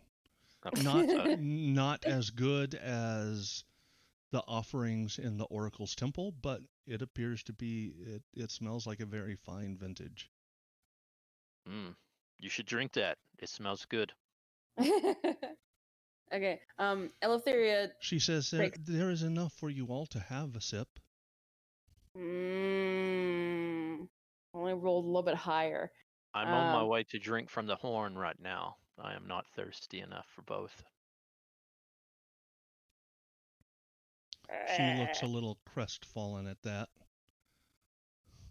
Eleftheria kind of sighs a bit and takes the cup from her and takes a sip. Not a large sip, but a sip. It's Like very a good Constitution quality. saving throw. No. And She will also offer now, after she says, please, if you enjoyed, tell others that you meet about my fine wines. I am sure that if the heroes of the heroes of Astoria were to, endorse my goods, and she will offer a cup to Iffy and Telemachus as well. And I kind of give him kind of a nod, saying that it's kosher. It's all good. I would be kind of like looking behind, and maybe some people are getting closer and bumping into me, and I'd have reason to try and turn myself, and I'd turn around to the table and see her offering wine and try and take it as a distraction, as if I'm doing something. And I'll say, "Oh, thank you," and take a quick swig and set the cup down and try and shuffle away. All right. What about you, Iffy? Iffy's like totally unaware of Eleftheria's concerns, and it's just like, okay, yep, Seems got legit. Yeah. kind of a woodsy afterbirth or whatever Yep. that was like. Afterbirth? What movie is that from? My, I can't remember. I think maybe it's from The Office. my Um, inner and outer wine snob is cringing right now. Oh my god. God. I genuinely, when I order wine, go, I would like it to be the kind that's sweet, and I would like it to be the cheapest one you have. I will not know the difference. I don't Cheap. order it that much. Cheap and sweet and the cheapest you have. Got it. Yeah. All right. So after it Sounds appears not that the three of you enjoyed the wine, she says, "Would you like another taste?" We shouldn't really. We do have to go drink from the horn in town. Yeah, I'm sure you she understand. pours some into a mug and and kind of holds it out to you. I don't trust this. Okay, if this isn't weird now. And as you hesitate, she'll swing the mug over to Iffy. Iffy will just say, I'm gonna leave this with you, but I'll definitely share that you have a great product if I see anyone. Yes. Yes, can we have your name so we can spread a tale of your wine? Yeah, she says, "My name is Athena." Athena. I see. With 2 E's. Athena. All right. We shall tell tale of your wine. Forgive us, but we have a prior engagement. I'm sure you. All right. Yeah, don't trust that. Yeah, so you make your way through the crowd, kind of leaving her behind, and you see her offering samples to several other people, and you see a couple of them, based on you guys having been drinking there, this crowd congregates kind of around her cart, and she's offering samples, and everyone who takes a second swig, she suddenly charges them a silver piece for tasting the wares. Got him. And it looks like, with being able to say that the heroes of the Oracle's prophecy had approved of her wine, has greatly enhanced her standing, and how well her goods are selling, and her cart is just swamped now. Somebody And write guys, up a Yelp review for her. I love that even in this like epic mythical world, You're still getting there's still sponsored advertising. yes, yeah, you Big guys wine are company. not only heroes of legend, but genuine influencers. So you finally make your way to the Dragon Shrine. The shrine sits at the end of a quiet street that runs into the wall of the gorge. It is a large stone building with a copper dome. The pediment above the door bears a marble engraving of the legendary dragon Balmitria. Inside the building there is a strong smell of incense, and you hear the muttering of prayers as the priests of the shrine carry out their daily rituals. And as you enter, the high priest comes forward and says, I am the High Priest of the Five here. I am Aesop. How may I be of assistance?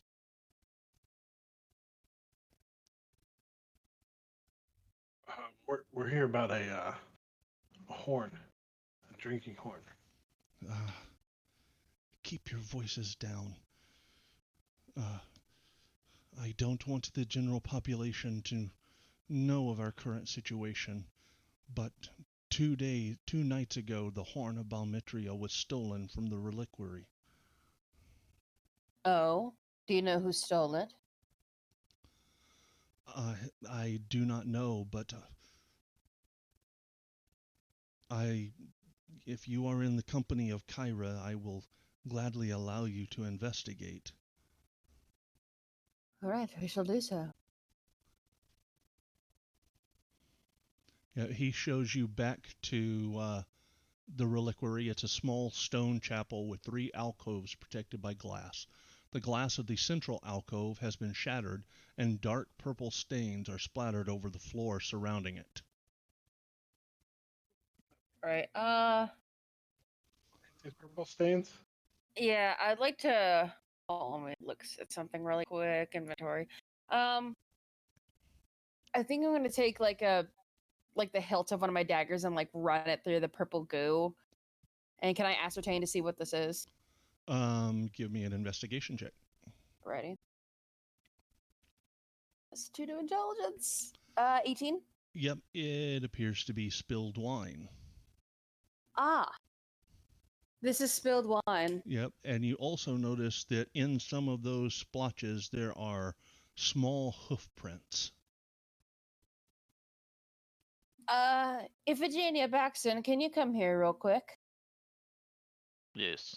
Mm-hmm. May I see your hooves? Excuse me? It's very said- personal. That's extremely personal and a little racist. I kind of give them kind of a flat, like I'm not here for this shit kind of look. I say, Neither are we. This is unacceptable. there How are hoof dare prints. you? I don't know that kind of satyr. There are hoof prints in this wine, and I would like to see if it is either a centaur or a satyr. I'm kind of giving them an expectant. Come on, cut the bullshit. Yeah, well, from just where you're standing looking down at their hooves, they are much larger. Never mind. That told me everything I needed to know. Like, Baxton and I can talk about how we both have hooves, but it's kind of like a him and I thing. Other people aren't allowed to really call attention to it. So the hoof prints are much larger than Baxton's? No, the hoof prints of Baxon and the hooves of Baxon and Iffy are much larger than those in the So they're puddles. smaller. Yes, very small little hoof prints. Would I recognize any creature that would have tiny hoof prints like this? Yeah, same. Nature check. Yeah, I'll make one too since I'm proficient. One of you can assist the other. And 15. give advantage. Yeah, I'll go and give it back. So Eleftheria recognizes these as belonging to goat folk. Ah, these are goat folk feet. You know a lot about hooves for someone that doesn't have them. Kind of give him a look. I'm all red. Baxon has hooves. And Iphigenia has hooves. They have that in common. Yes. I have bird feet. We're hoof buddies. Yeah, friends. I love this. I feel like Iffy definitely gives Baxton a look that's like, these people, they don't get it. I know. I know. These hoofless people. How do you walk around with those little digits at the end of your legs? Don't they get stuck on things? Don't you, like, oh god. And you stub those things? Oh, like on the corners of things. It just a It's a hoof. It's nightmare. like Yeah, a hoof is a much more straightforward appendage. Althea is just giving a straight, like, are you kidding me look?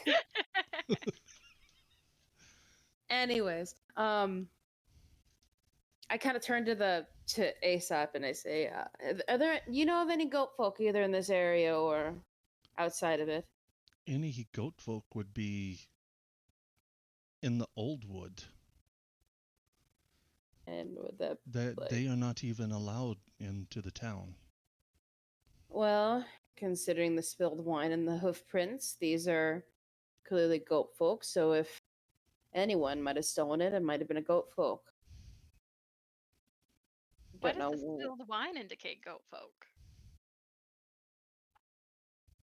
Do you think all people with hooves drink a lot of wine? this is now more of embarrassment than anything else. She kind of pinches the bridge of her nose and just kind of tries to still herself. Anyways, what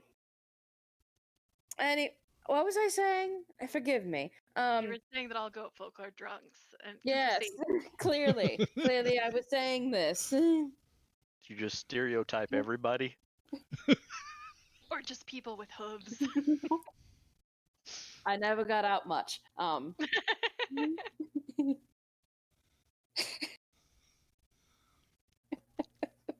You will break this woman, I swear. You will fucking break her. I love that you're so game for this.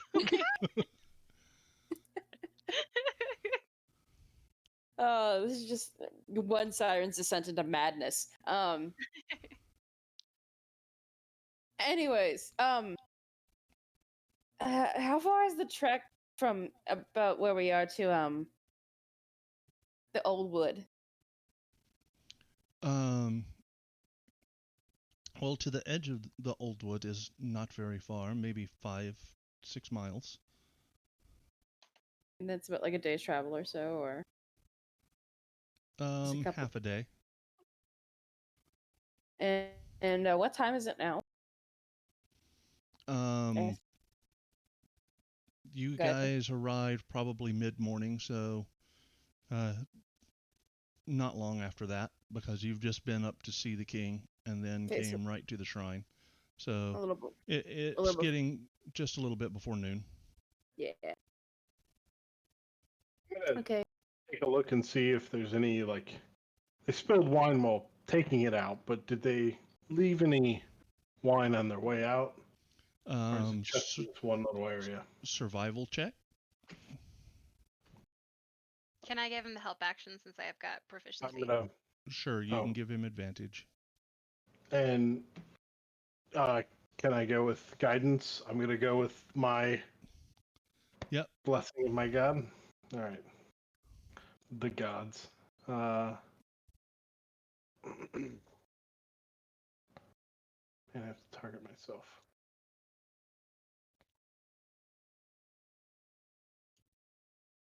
L3 gets her privilege checked.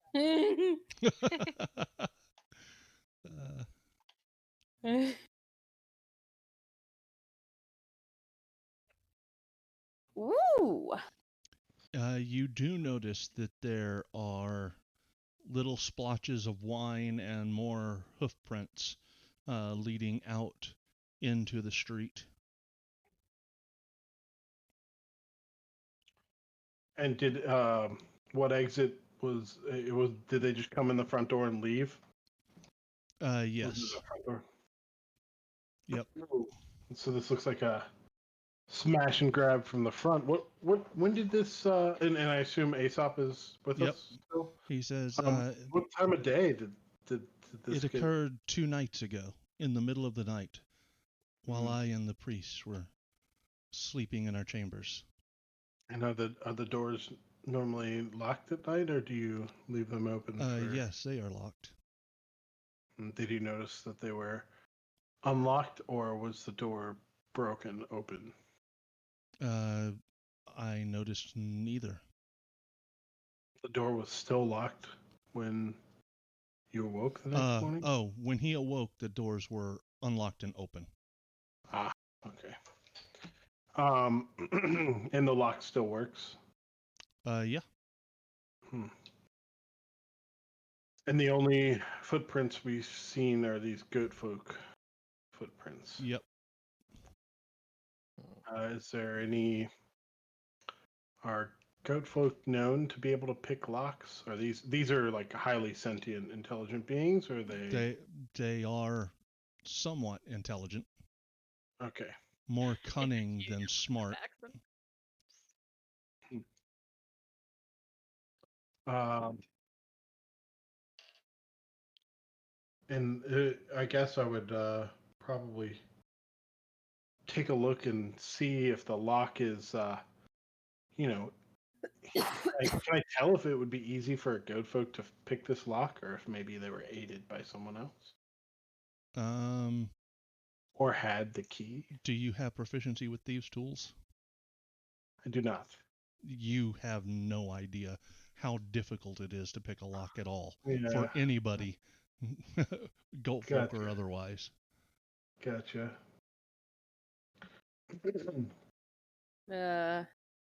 No wizard, so no knock. I can knock down a door. You can knock down a door. This door is not knocked down. It doesn't need to be knocked down. Guys, come on. Focus here. We're trying to determine if something happened in the past. No.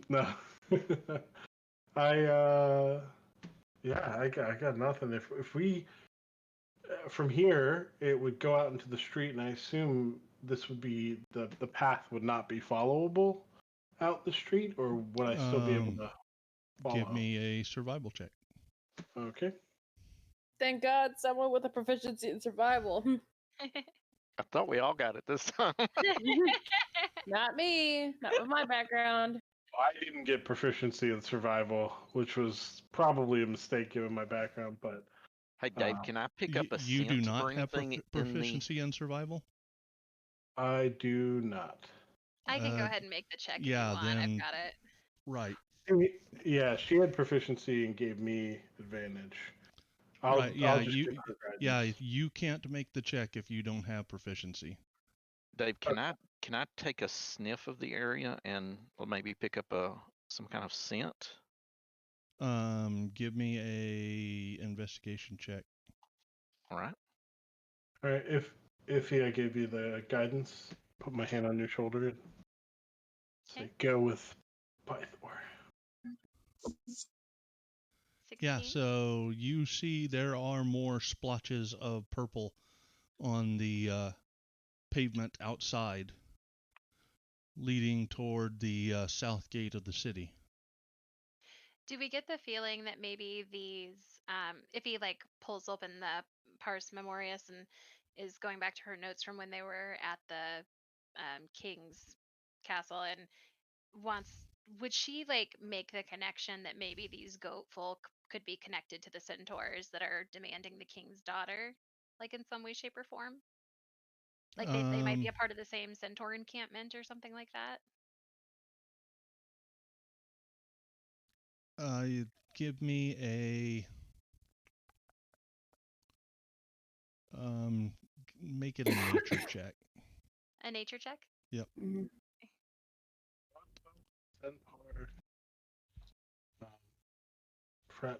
Yeah, you 14? know that pretty much centaurs, cyclops, everyone looks down on goat folk.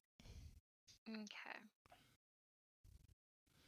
Lutheria is fond of turning people who displease her into goat folk. Okay. Is there a temple of Lutheria anywhere in this town? No. Well, yes. Actually, yes, there would be a shrine to both of the gods. Mm-hmm. But the tracks that you are following do not lead into the city. Mm-hmm. It's a very fitting song that's playing on my Spotify right now. It's called Kiss the Go-Goat. Of course. Is it possible to keep tracking these hoof prints since we seem to have a good... Yep. Okay. Do you want me to make another roll? Sure. Yep, you continue following the footprints out of town, and they begin leading toward the old wood. Mm-hmm. Just as you suspected, Mm-hmm. Altheria. Mm-hmm. We had to be certain. Just as you suspected is what I said. Yep. Let's see. So what do you want to do? We would be following Iffy, and Iffy, you're still on the track. You're still on the trail. So we get to the edge of the old one. Yep, I think that she would look to the rest of you and just sort of get the okay that you'd be all right with going into the old wood further. All right. Altheria nods. Yes. Yep. So as you are traveling out just outside of the city, you come upon a lonely vineyard that's on the outskirts. Wooden trellises erupt from the tilled soil in neat, symmetrical rows. Healthy green vines wind around these structures, bearing a bountiful crop of brilliant purple grapes. After some walking, you find a middle-aged man amongst the vines, pruning the plants with great care. Upon hearing your approach, the man turns to greet you, and although he appears friendly, his brow is deeply furrowed with apprehension. And he says, "What are you doing upon my land?" We're looking for a stolen object. We're wondering if you might have seen it or the goat folk we suspect of taking. I have not been paying much attention the past few days. My daughter has gone missing, I believe, into the old wood about a week ago. Since that time, I have seen no one come or go. Was she taken? I have been unable to find any track of her. What do you think she went into the old wood? I have asked within the city, and none have seen her. What was her name? Her name is Corina. Corina. Baxon, could this be a circumstance in which you get to use your nose? Um, could we have you like sniff one of her like outfits or something and get her like put your nose to the wind? I could try. And I'm not saying this because you have hooves, because as you know, we both have hooves. This is because you've explicitly made it clear that you're very eager to sniff things.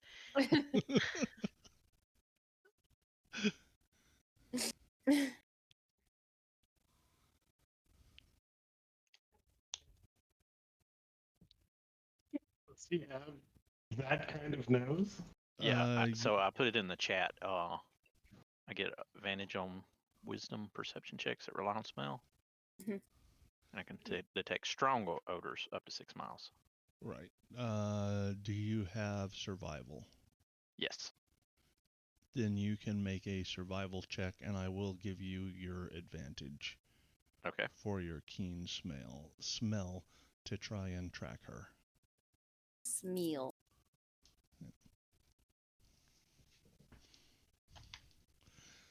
So you sniff the young girl's garments. That's not creepy at all. And Totally. Why did you have to phrase it that way? Her father right there. yeah, with her father standing by. He smells it tastefully. He sniffs a sleeve. And yeah, you're able to pick up the scent, and it is very faint because it has been, like I said, a week since his daughter disappeared. And but you're able to pick up just her faint scent, and it is mingled with the distinct scent of goat. Ah.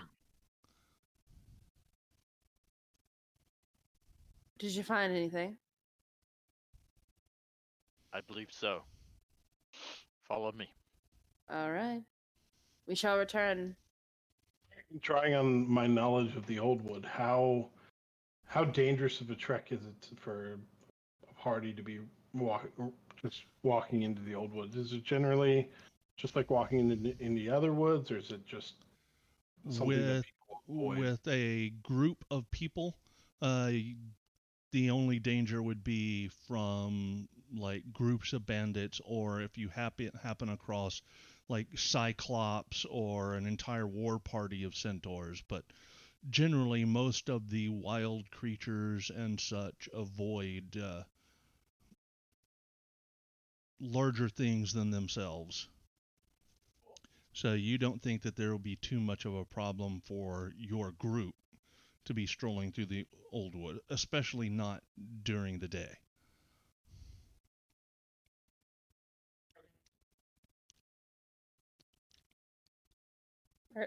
Guess we're just following back, I guess, right? All right. Yep, you follow the trails deep within the old wood to a ruined temple covered in thick layers of moss and surrounded by massive trees. No one knows who built it, but the druids of the old wood do believe that it is the oldest structure within the heartlands. There is a circle of standing stones nearby that they maintain, but none who have entered the temple have ever returned. Challenge.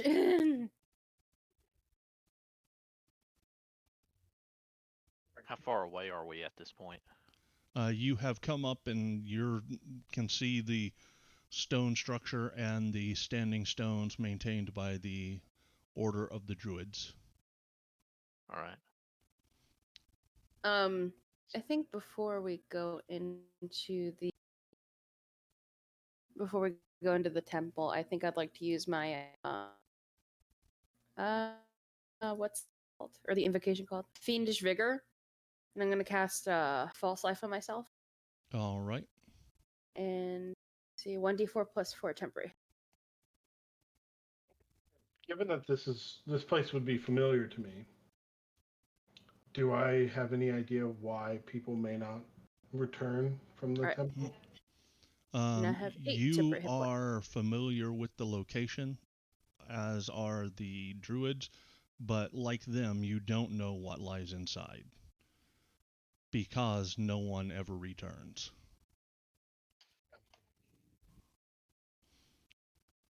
And you can all give me perception check. Well, what is your passive perceptions? Mine is 12. Okay. 13. 11. Okay. Mine is hold on, sorry. I lost my character sheet. There it is. 14, I believe. All right.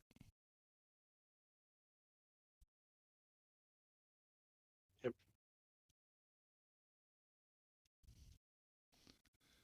Yep. So as you approach the temple and you're standing around outside of it, examining the various goatling tracks, a group of 6 goatlings springs from the bushes with little spears and begin attacking you. Or It's actually, no spears. cutely terrifying. Yep. And we will go to initiatives. Yeah, little goat people with look almost like satyrs, except not only their lower half looks like a goat, but they have goat-looking heads with curled horns.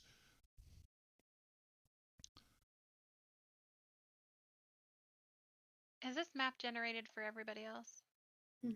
There isn't okay. a map. This is all theater of the mind stuff. Right, gotcha. Sweet. Yeah. Roll all initiatives, and we will start there. All right. So one of the little goat people rushes out and runs over to Baxon, and he is going to try to bite you.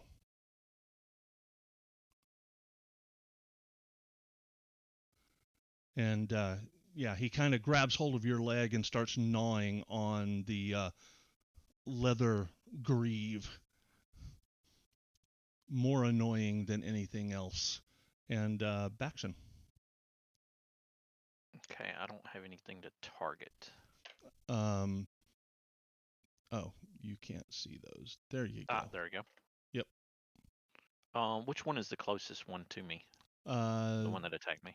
Yep, the top one, the goatling number 4. Okay.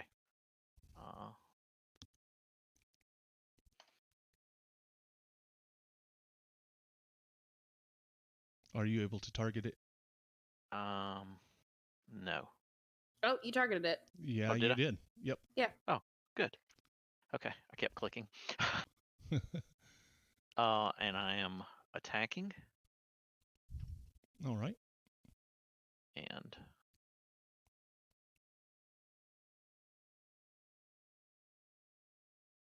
yeah, so yeah, you just look down at it as it's trying to gnaw its way through your greave and just take a swipe with your axe and cleave it clean in two. sorry. All right.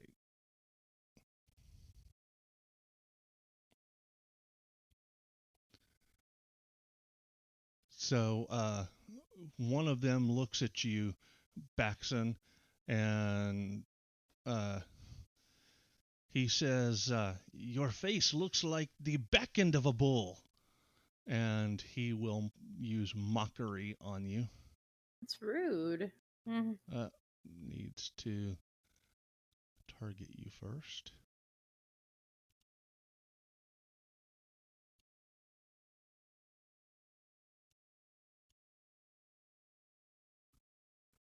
But you manage to succeed, so you're not, too terribly concerned about his insult and what a goatling thinks of you.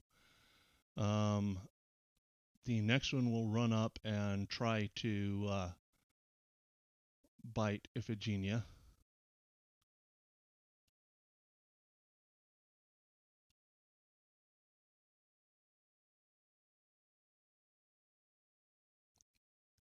Oh, damn. Yeah, and he gets a really good hold on you and just sinks his little teeth in. The next one will use his sling and try to hit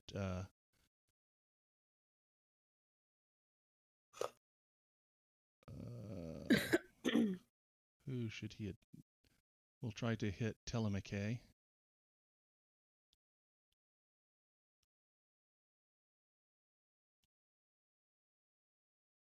Well, that did not.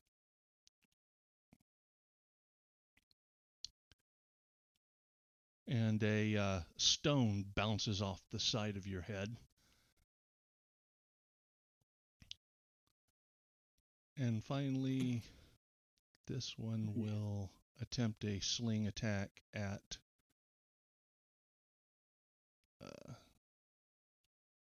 Eleutheria.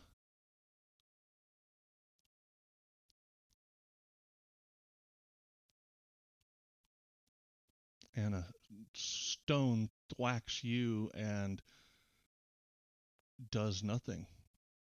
What do you have on that absorbed that? I have my false life and I have my fate spitting, which gives me temporary hit points. Gotcha. You do know those don't stack, right? You only get don't whichever. Stack? Nope, you get whichever one gives you the most. All right. Okay. Shit. So I have 2. Yeah, we'll just remember that for the future. That's fine. Yeah. Yeah, I'll just remove it. Yep. Iffy.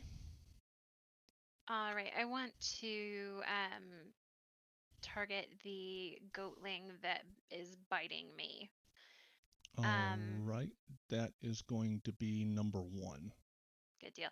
And so when it's just using the combat tracker, can I do the click, control, click deal again? Yeah, should be able to. Okay, good deal. Is that showing that I've targeted him? Okay, sweet.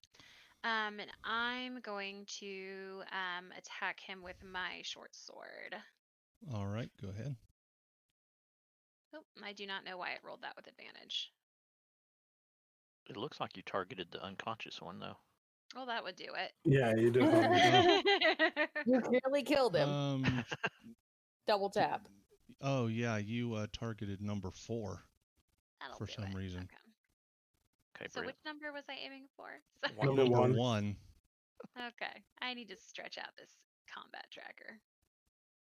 Oh, there it is. That's what I needed. Do you want me to just re-roll that, or? No, we'll just go ahead and say you hit. Okay. Just make sure you target it for the damage, though. Yes. The Okay. right one. So did I untarget the Yep. other goat thing just there? Yep. Okay, Yep. good deal. And then Yep, that is correct. We are learning. we are.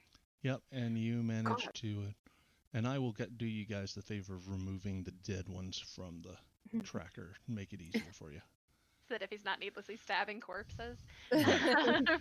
Good deal. And then as a bonus action, I look to Baxen and I just say, "Hoof buddies," and he has bardic inspiration. Hoof our- buddies. We have a thing now because we are friends with hooves. And that will be my turn. And then I've got to target him, I guess, for the Miss Digits over there's jealous. All right.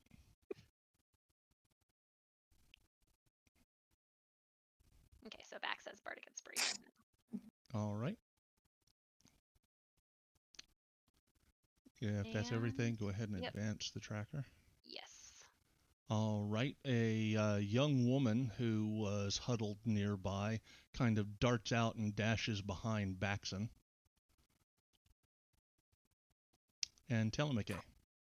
All right. I'm going to look at that little goatling who just hit me with a sling, Mm-hmm. and I take off my that is hood. Number 6. Yep. And I tell him that you will be a sacrifice to Pythor. And I flicker some flame in my hand and produce that flame and let it leap out and attempt to hit him with it. And yes. You need to change the color of your dice. That will fix it. Why did it do that again where it's a... I don't know, but we'll just ignore the saving throw. It's the same exact roll every time, though. Yeah. That's the weird bit. Okay. The attack roll is the same? No, the save ends up being 17 versus DC 12. Every time. Yeah, well, yeah. It seems to be. I'll just keep an eye on it the next time. All right, yeah, but we'll just ignore the saving throw that shouldn't be there. Okay. All right. And this last goat will try to, once again, he will try to bite Eleftheria. Oh, so he is in my face. Yep, he runs up into your face and misses. Mm-hmm. And Eleftheria. All right. There's a dude in my face. I don't like that very much. These things seem to be going down like stormtroopers, so like I'm gonna try to stab at the one in front of me, and that's goatling number 2. Okay.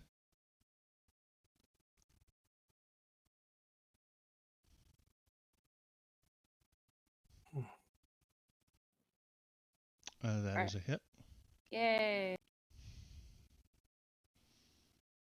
Money, no whammies.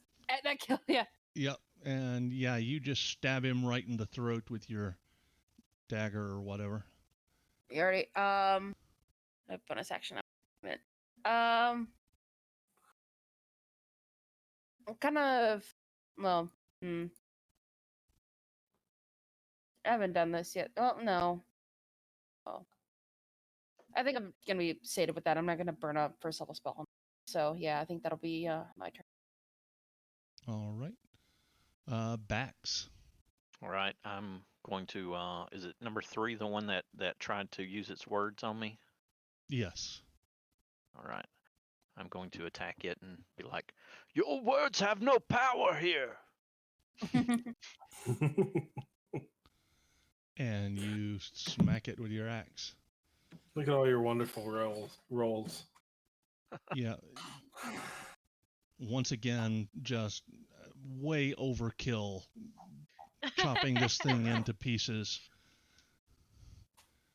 If he gets the impression that it actually did kind of hurt Bax's feelings, and that's why he reacted so harshly. Scribble, It's scribble. okay. Make another barbarian. Yeah, They don't decide who you are. yeah, he likes to say that it didn't affect him, but we all know he's a softie at heart. Deep There's down, pain behind those eyes. deep down it hurt.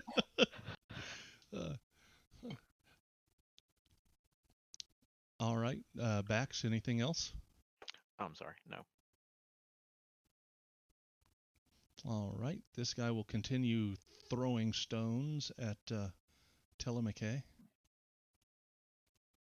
And another stone slams into you. And Iffy, or Eleftheria, you get another stone to the dome as well. That one actually hurt. Iffy. I am gonna. Would Goatling like 6 or 5 sort of be within melee range of me? You can easily run up to them. Okay, yeah. So I'll run up to Goatling 5 and attack again with my short sword. Nat 20. What? Yeah, you run up with your Zephos and, just stab it right through his chest, and he kind of looks down. As he looks down at the blade entering the front of his chest, you can see it poking out from behind, and he just kind of becomes dead weight. And you pull your sword out with a slick, wet sound. Your friend hurt my friend's feelings.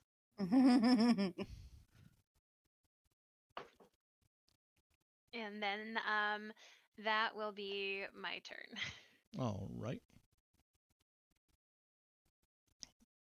Telemachus.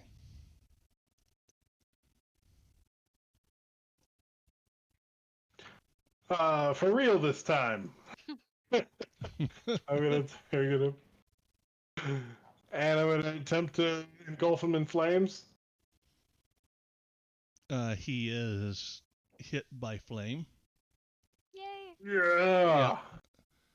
And you smell the. And so, how does he die? Oh, Immolation. That. So the flame leaps from my hand and engulfs this goat in its fire, and as he burns, the normal amount would just do what you would expect the normal amount. I'd step up to him and clench my fist, and the flames would roar into almost like a little bonfire, and he would start to almost completely turn to ash, and I'd sacrifice him to the gods, giving everyone within range a blessing.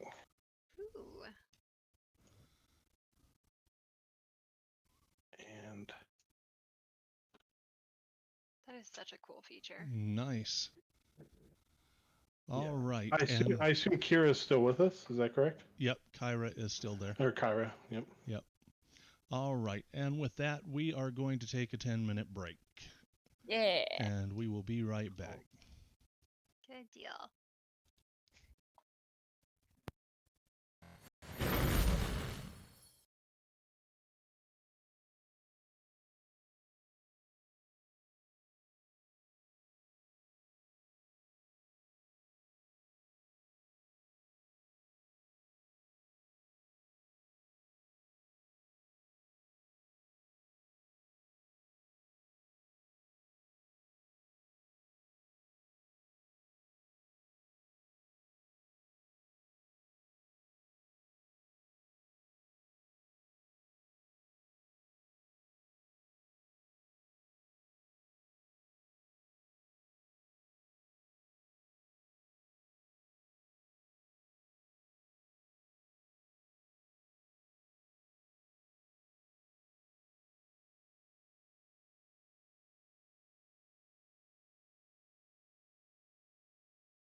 All right, so you guys find yourselves outside of the mossy temple.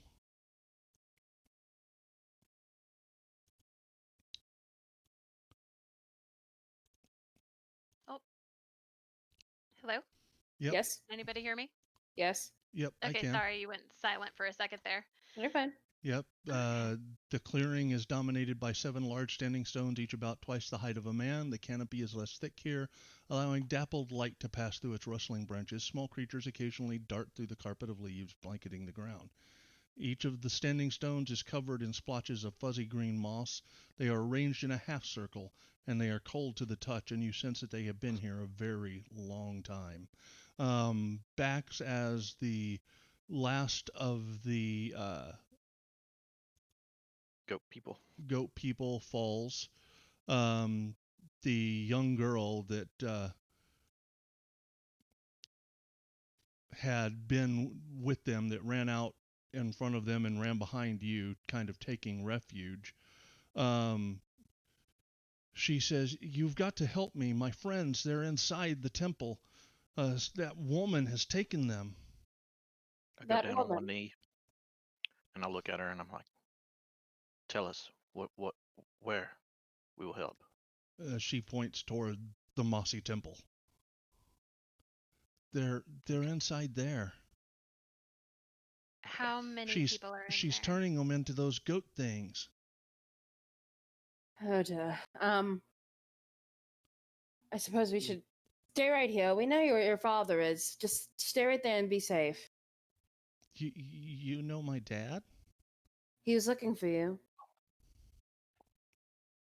We found him just outside the old wood. He's the one that tends the vineyard. Is that correct? Yes. She said, Well, should I go back or wait for you Wait here here. Wait Yeah, here. wait here. all Hide. all by myself? Fuck. Oh, I think Shit. maybe come in with us, but keep a low profile. Yeah, stay in the back. You want me to go back in there? Oh my I god. think we should definitely send her home. Do you know the way back? Have you been here? No, they brought me here. So you don't know the way back, and you don't want to stay out here, and you don't want to go in there. Just A tear begins to trickle Let's down her just cheek. escort her back. It won't be that long. How long was it, the trip here? So it was about 5 or 6 miles to the old wood from town. So, We uh, can't wait that long if she's in there transforming her friends. We can't leave them like that. um He said if 5 or 6 miles to the town, to the city, but where the vineyard was much closer, correct? Yeah, that's kind of what I was saying. Just drop her off at her dad. How far was that? it was about 4 miles, 4 or 5 miles. Fuck. Yeah, he was right on the outskirts of town. Ah, okay. Well, if we're going to save your friends, we probably should attempt to do so now. Do you know how long ago your friends were taken there? It's been several days. Some And have she already been turned. some have been here for weeks. Do you know if she turned many of them into goat people already? Just those that, and she kind of gives a sniff, that you killed here. oh no. Oh god.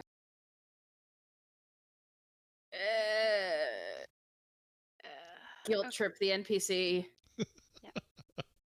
I think if he gets like down on her level, and just says, I know you're She scared. she Yeah. looks to be like 15, 16 years old, so Mhm. Mm. not a small child. Mhm. Oh, I was just picturing her like sitting on the ground, and she like kneels down to the sitting teenager. Yeah. A whole ass teenager. Here's the deal. Okay, I know you're scared, and that's fair. This is a scary situation. As you are trying to, comfort her and be all nice, this squirrel runs out of the bushes and up on your shoulder and to watch and listen as you're talking to her. And it is just sitting there chittering and chattering as you're trying to comfort this young girl. I don't trust that. Do I get a vibe off of this squirrel? Yeah, same. What type of vibe? You can give me a nature check. Yeah. If you have proficiency. I have proficiency. Yeah, I do as well. Or no, I don't have proficiency, but I have my jack of all trades. Do you want me to go ahead and roll, or? Yeah, go ahead and make the roll. All right, 19. Yep, that is not normal behavior for a squirrel. And do I perceive it to be like suspicious, like this could be like someone from the temple in disguise, or is it just like a really like a squirrel with poor social boundaries? The latter. The latter. Okay, if he can drive with that. Um, so she starts like absentmindedly patting the squirrel on the head while she's talking to Karina, and she just says, "I know you're scared. That's fair. What if we have this squirrel stay with you, and then we'll come back and get you just as soon as possible. We'll get you a good hiding spot." All right, I'm gonna cast a spell. When you say Speak that, with animals. all right. When you say that the squirrel can stay with you, it bites you on the ear and then jumps off and runs over to Eleutheria. Excuse me? I'm going to cast Speak with Animals. Okay. And and ask the squirrel, what is it doing? It makes several squirrely chittering sounds that are no resemblance to any beast speech at all. Completely unintelligible. Oh, this is... And she felt the bite? Right. Yes. And so give me an insight check. Is this look familiar? I'm... Okay. And here I thought Dave was just trying to give me another pet. No, not this time. So that you can sing... you can rickroll us again? Yeah. 19 on the insight. 19. So you believe that it's acting almost as a person imitating a squirrel would act, and because the sounds it's making are not intelligible to you. So I'm pretty confident that this is a... so given my background, I would imagine, how confident would I be that this is a druid? The old one. Or just a druid in general? All you know is that it's just not a normal squirrel. So then I would shout at it to show its true form. It just snuggles into Eleutheria's hair. Oh, that's really What is the... Is it supposed to do this? The girl make of it? What does the girl make of this? She is very confused because everyone has completely stopped paying attention to her and started worrying about this squirrel running around. Have you this is not a natural squirrel. They don't just come up to people. Have you seen this squirrel before? Who are you talking to? Karina. How would I know? It looks like any other squirrel. Have you ever seen a squirrel get into somebody's hair like that? That squirrel doesn't even speak squirrel. What? It doesn't speak squirrel. And then I do like chip chip chap chip chip chip to like like Kronk in the Emperor's New to Groove. speak squirrel back to it. Like it doesn't understand this. Yeah. Karina starts backing away from Telemachey, looking a little bit afraid. No, and then I get a little bit like you can tell that this is sort of thing has happened to me before, so it really gets my goat, and I'm all worked up, and I'm like, no, listen, you have to understand me. The squirrel doesn't speak squirrel. This is the weird thing that's going on here. I need you to understand this. Do not be afraid. I just am. This is a bit aggravating. I'm telling you, the squirrel doesn't speak squirrel, and that cat speaks cat. Yeah, it's yeah. Sorry, the squirrel doesn't speak squirrel, and I need to know what it is. And it's not my squirrel. I kind of push myself forward. It looks like it's hers. Why don't you ask her? It is not mine. I think this is very bizarre as well, but The squirrel kind of makes a sound when you say it's not mine. Okay, so Iffy looks at the squirrel and she goes, okay, tail up means yes, tail down means no, okay? And looks at the squirrel expectantly. It almost looks like it's got a little snarl on its face when it looks at you. I'm sorry. Whatever it is, it doesn't like you. I'm sorry for offending you earlier when I suggested that you stay with Karina. Clearly that touched a nerve. Kind of get closer to her and I say, it runs, back through Eleutheria's hair and around to the other shoulder. I kind of get. Oh, go ahead. I get closer to this young girl and I say, "Look, I was in a position unlike yours a long time ago. You are stronger than you think you are. Much stronger than you think you are. I suggest..." The squirrel kind of looks down your chest and makes a beeline for the edge of your dress. And I kind of grab it and I yeet it off of me. Yeah, it lands on the ground and spins around looking at you and kind of tilts its head.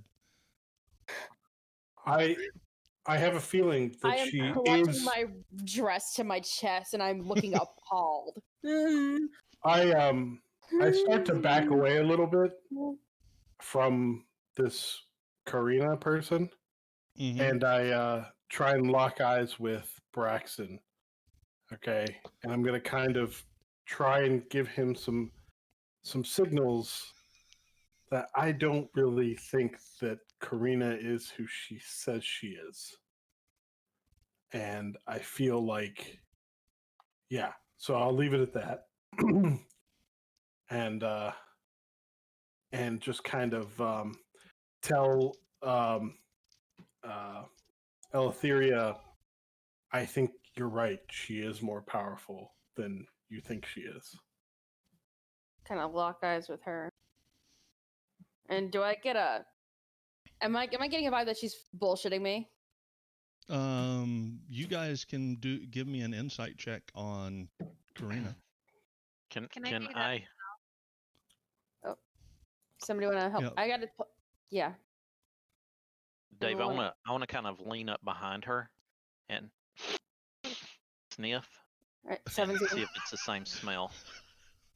So you lean in to get a good sniff of this girl, and her eyes just go wide, and she starts scrambling to the other side of the clearing. What are you doing? Did the smell match? Give me a perception check. With advantage, right? Yeah. Sure. Okay. Ooh, It smells nice. like Karina, like the scent you had been given. She smells like the girl. And Eleftheria, you believe she is genuinely afraid of you people now. Okay, we're scaring her at this point. I don't think she knows a lick of what's going on, more than we do. Honestly. Would you not be scared if you had seen your friends start getting turned into goat people? Or being sniffed or perved upon. I think perved is a bit strong. Give me a dexterity saving throw, Eleftheria. Oh, shit. A +1 to that. Yeah, so while you're distracted a little bit talking to Baxon, that squirrel runs right up your leg, darting for the hem of your dress, and you manage to just grab it and knock it off. What is with this squirrel and its perversions? Why is that squirrel so lecherous? And it hops over and chatters at you all from the top of a rock.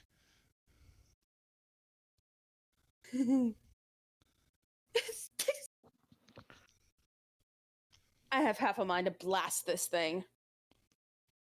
Somebody better give me a reason not to. Tell him, McKay. Its head the squirrel's head kind of dips, and it kind of rolls over onto its back, and its eyes looking up at you big and sad, as if in apology. What is going on with this squirrel? That's not Iffy asking, that's Brittany asking. What is the deal? I'm gonna go back. Hot warlock. I don't know. I'm gonna go back to the idea that Iffy had, and I'm just gonna say, okay, squirrel, if you can understand me, I want you to lift your tail straight up in the air, and I'll speak that in common. It just kind of stands up on its back haunches and chitters at you. Okay, I'm gonna try this. Almost in a mocking tone, like it's imitating you. You can just almost make out common, but it's in squirrel chitters, as if it's mocking you. Yeah, hold on. Then I'll do it in squirrel. So I'm going to tell him in squirrel, again, the same thing. If you can understand me, lift your tail straight into the air. You know, get on all fours and lift your tail straight into the air. It runs around in circles a little bit, chasing its tail, and then stops and looks at you. Okay. Since it seems to really like me for some reason. This is some weird dialect that the squirrel speaks. Since it seems to be very fixated on me, I'm gonna go over.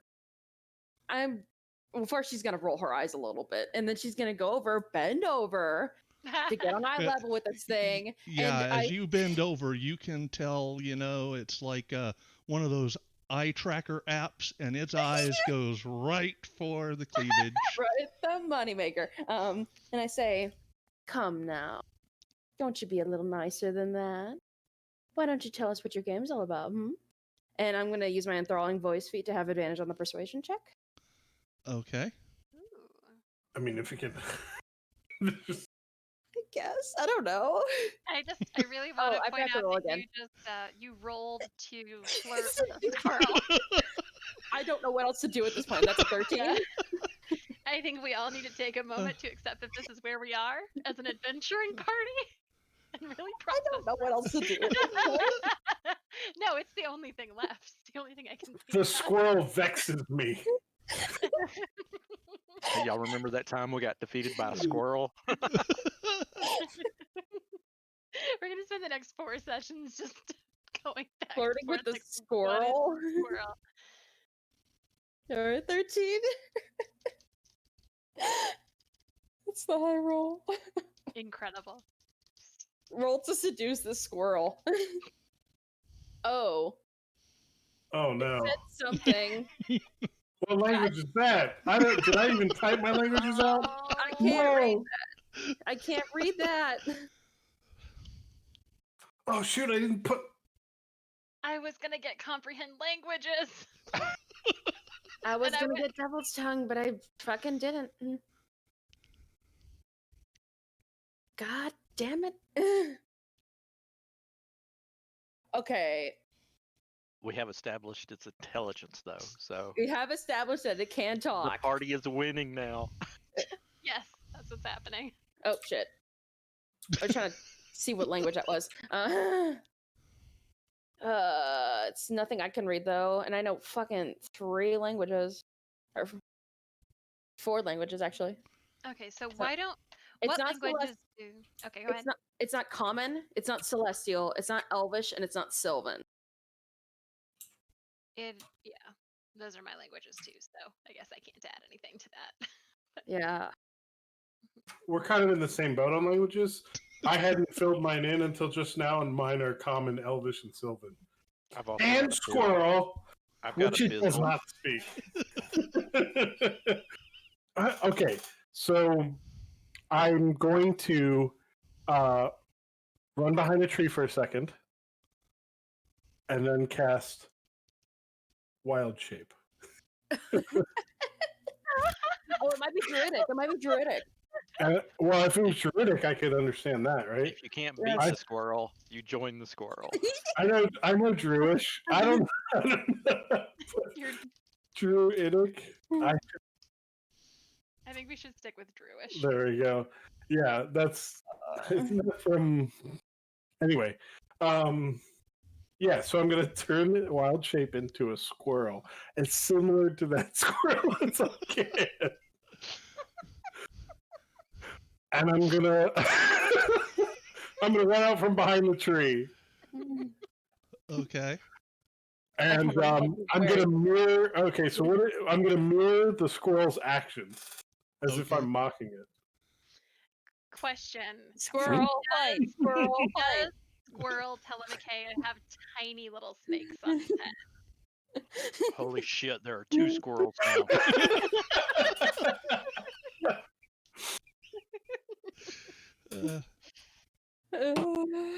I'm gonna try and jump over the other squirrel so that we can confuse each other.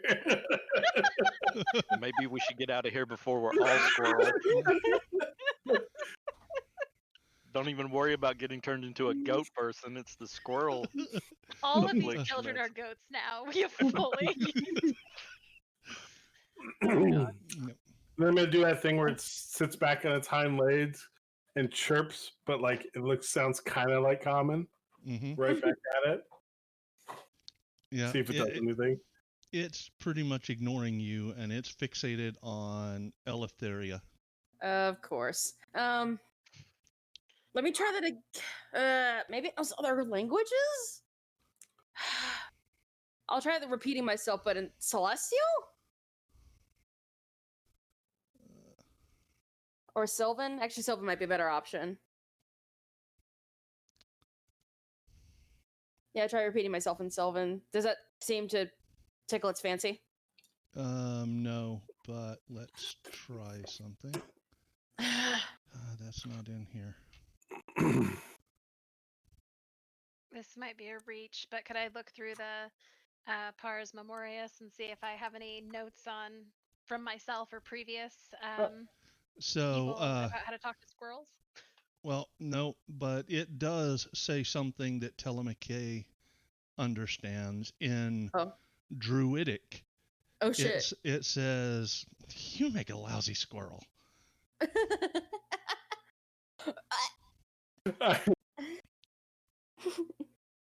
So now we know it's a pervy druid, or at least one of us knows it's a pervy druid.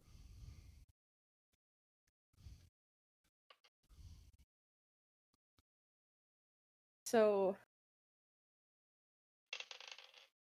Yeah, I just called you on being a shitty squirrel.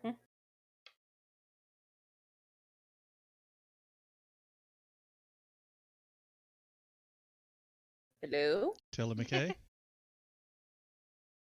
Did we lose? Did we lose him? Is he gone in the war? I am here. I am so Oh. sorry. Yeah, What no, was the squirrel just said to you in Druidic that you're a shitty squirrel. Oh my god, you didn't hear that whole thing? Oh. No. Didn't hear any of that. I added a mute button to my keyboard so that I would be able to mute myself because there was a lot of background noise here. I gotcha. I've done it too many times. Okay, so I'm going to respond in he said I make a shitty squirrel, and I would say in Druidic back to him because I assume I can only speak Druidic or squirrel while I'm a squirrel. Mm-hmm. I would say you can't even speak squirrel, and you don't act like a squirrel.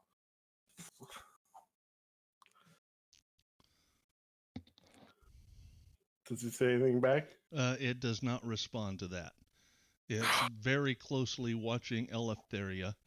What is your fixation with Eleftheria? It says soft bosoms.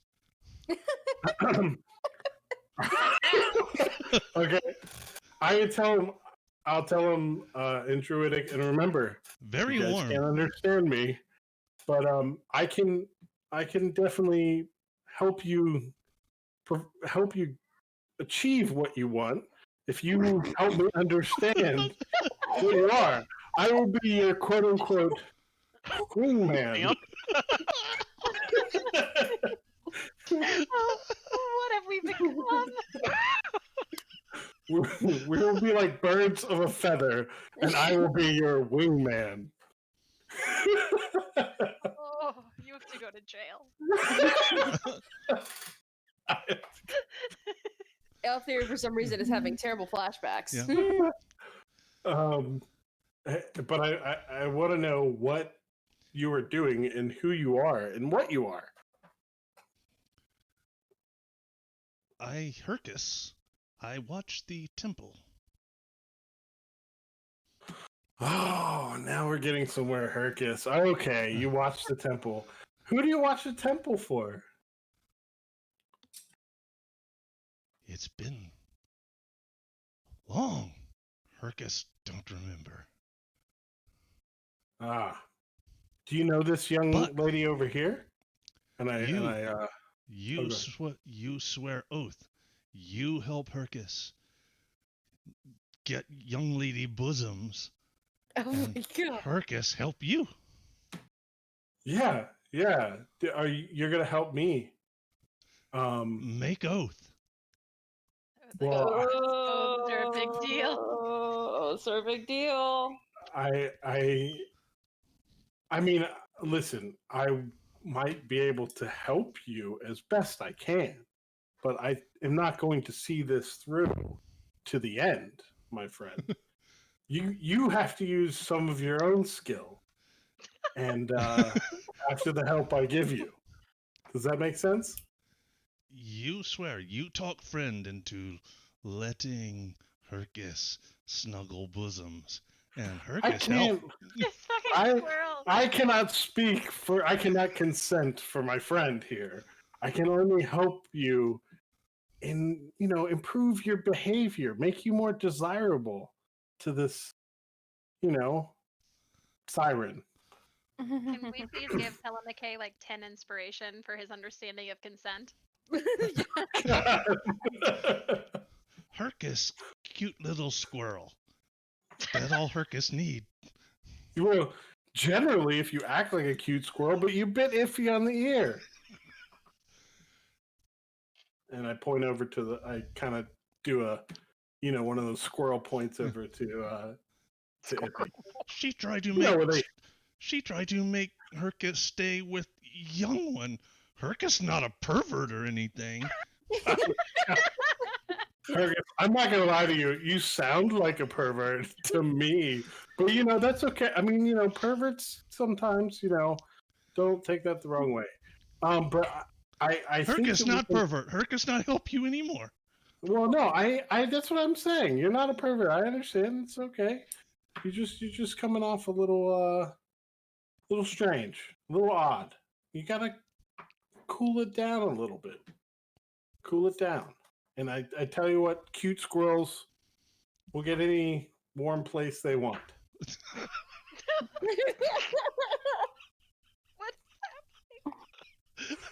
What's You know, His eyes kind of go wide, and it looks like he's imagining things that are better left unsaid. If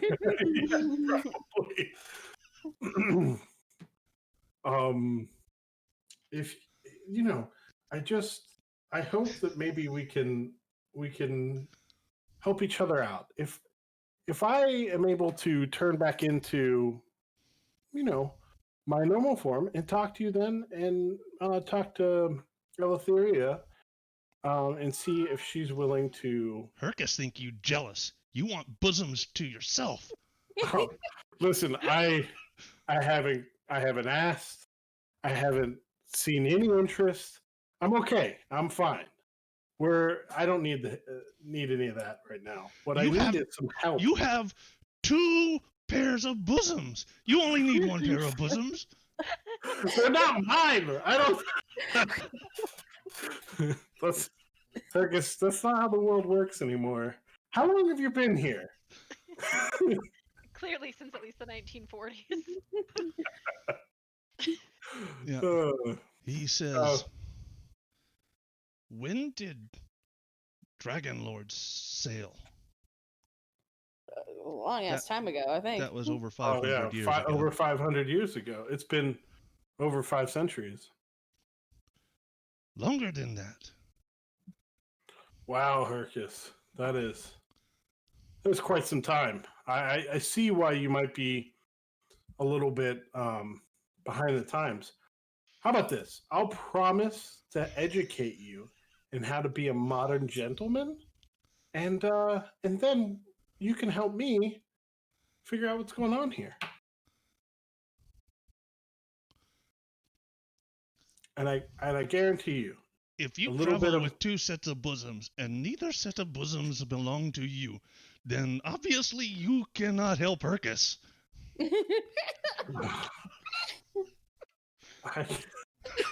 Wow.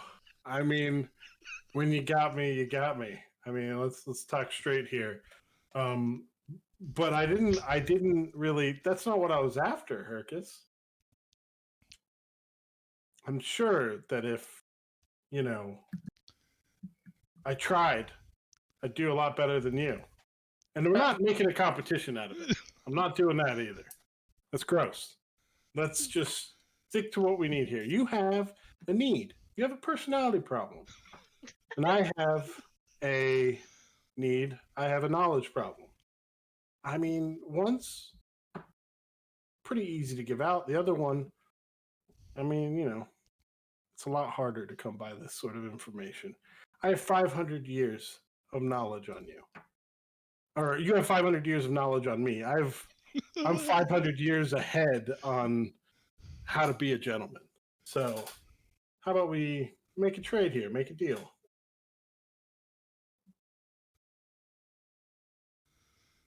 What information you need?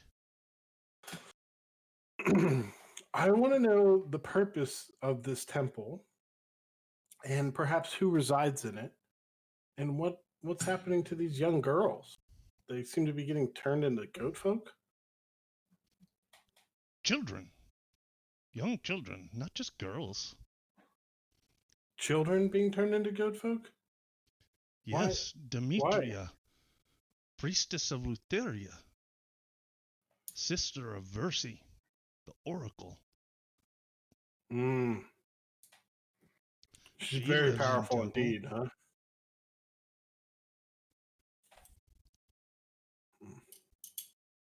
Do you know? So, do you work for Demetria? No. So you watch the Hercus, just humble squirrel.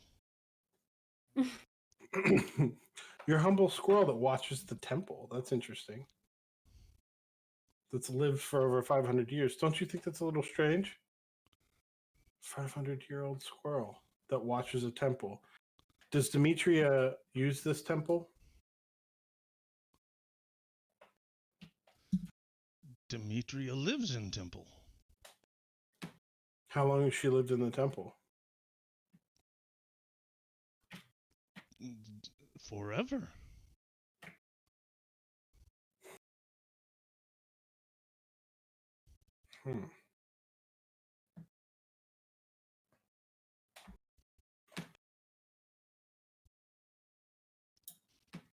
Are you watching the temple for anyone?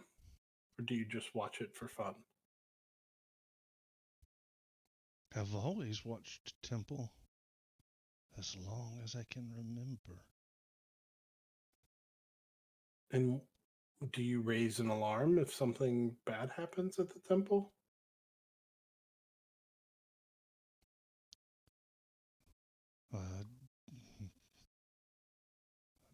Hercus does not remember.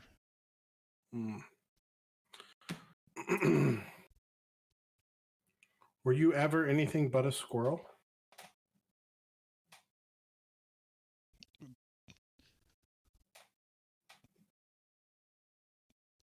No. Oh. You can only be what you are.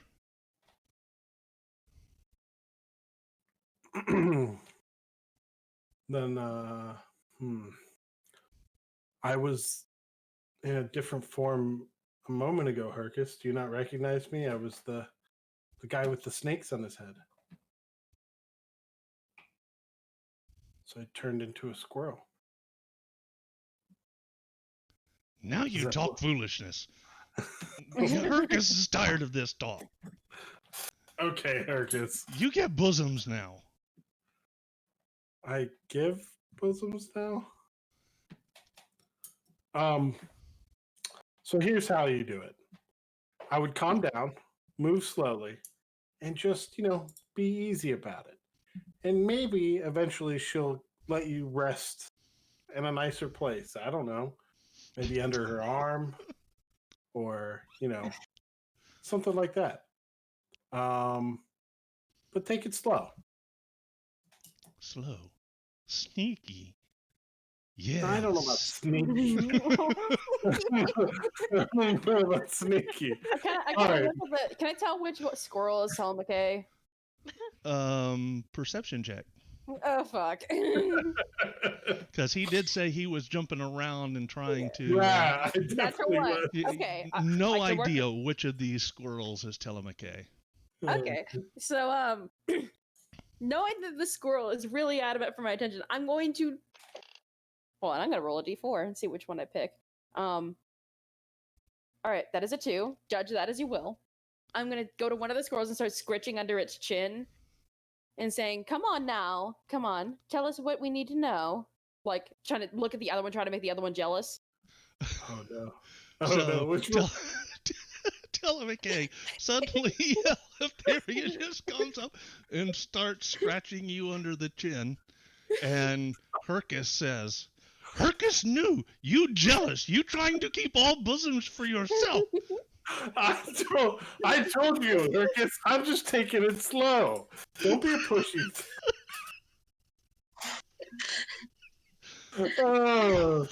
And then I kind of I trail off on my sentence because the scratches feel so good. I'm just and I'm just the squirrel drool is just dripping as Back sort of leg like starts a cat. flipping. Yeah, like a cat. So what just happened? The squirrel has kind of rolled over to let you scratch at it under its chin. This is not working, and I've stopped scratching, and I'm getting frustrated at this point. Well, honestly, I think we either need to get this girl to a safe place, or we need to... Give me a perception check. Well, no perception check needed. This is obvious. You do not see the girl. That tracks. Oh, dear. Okay.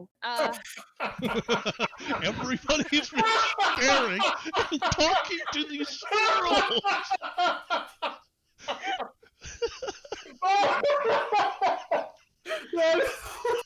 You know what? Fair enough. We deserve this. You know what? Fair enough. That's what we deserve. All right. So I suppose there's nothing in our way. Okay. We need to go save these other children, all right? Tele, come on. So, I say to Hercus, oh shoot, no, I'm not gonna do that. Oh yeah, I'll tell Hercus, she wants you to follow her.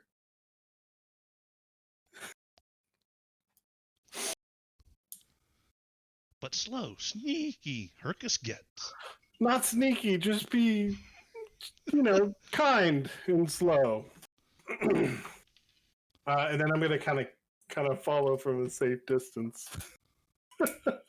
And also, when I come to and realize there's no girl, I'm gonna kind of freak out a little bit and look around a few times, just to make sure she's not hiding. The girl is no longer in the clearing where you guys are at. To be fair, we deserve this.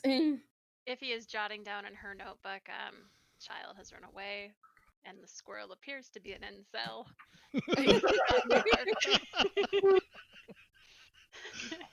Oh Let's god! head into the temple because the girl's nowhere to be seen. All right. To be fair, we deserved her running away. Oh man, I need to look up a squirrel. Yep. So it now seems that both squirrels are following you guys. Do they have squirrel stats in 5e? I don't think so. Oh shoot! Just sub it out for giant elk. It's basically the same thing. Exactly. Oh yeah.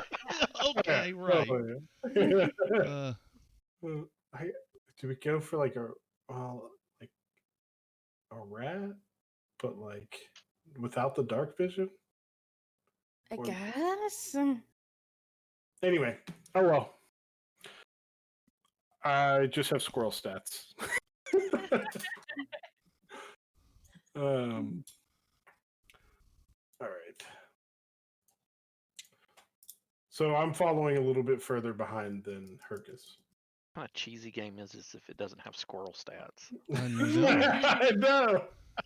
What scrubs made this module? You would think at least as, maybe a familiar, they would have stats for it. Mm-hmm. Yeah. Well, is there a... Okay, Kat, get ready because there is a big map. Big and map. I mean, nothing is going to scare Alfira as much as a squirrel trying to run up her dress. Multiple times. Multiple times. Oh, they do have it. Hercus has needs. They do have squirrel stats, and they're pretty much exactly the same as a rat. Okay, it's not a cheesy game. I think it's in the fifth. That's correct. It's in the 5th edition SRD. I've truly loved and hated everything about the last 30 minutes. Same. I'm going to start advancing towards the ruins. I'm disgusted with the squirrel nonsense. Yeah, I can't find squirrels aren't coming up.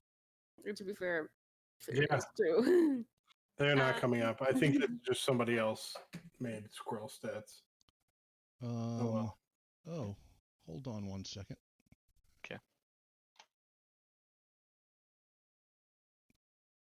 Did I not load the monster manual somehow? CR is a squirrel. It's not. CR0. It's definitely CR0. Wonder what language that is, though. It wasn't okay. Monster manual wasn't loaded. So, I still don't think it is in there. Oh well. Yeah, I found it's basically rat stats, but that's fine. I think for this one click, I can just drag it over onto my character sheet, and it'll just give me the stats. I hope.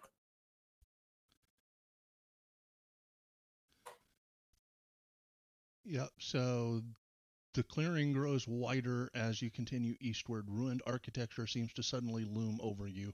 You realize that what you thought were trees are actually towering pillars of fluted marble, overgrown with vines and green moss. The columns stand in 2 rows, marching toward a massive stone temple facade.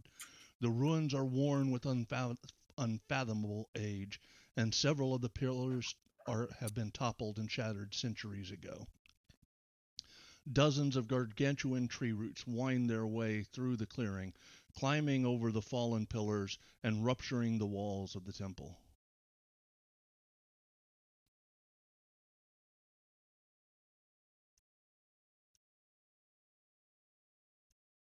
Do we see anybody? No. We'll keep walking towards the temple. All right.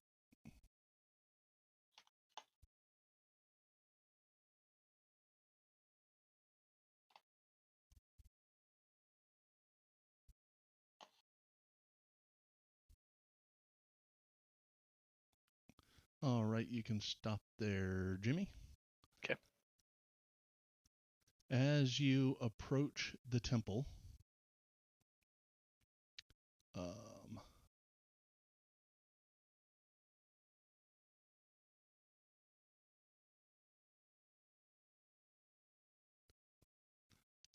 gigantic roots erupt from the ground and begin attacking you.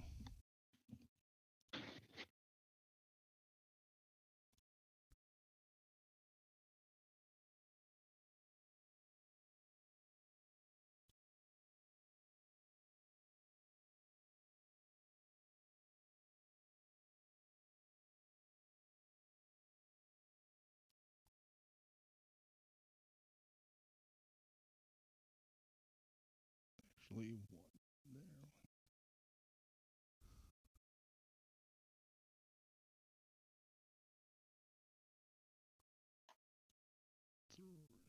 Come on. They did not put this encounter into the map. So give me just 1 second while I get all these added to the map. And we will go to initiatives. Baxon, you act first. Actually, you guys are surprised by roots bursting out of the ground, so they will get to try and smack the 4 of you.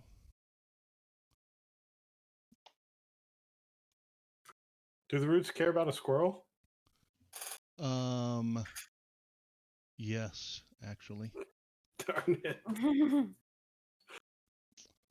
So the first one will attack Bax.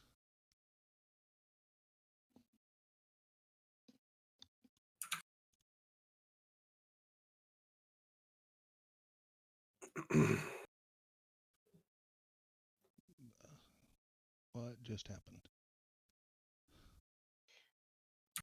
Are we under a bless still from Telemachus? How long does that last, Telemachus?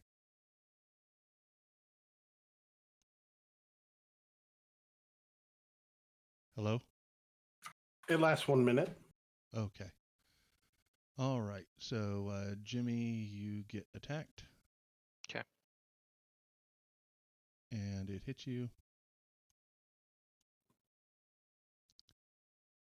You take damage and are grappled by the root. The next root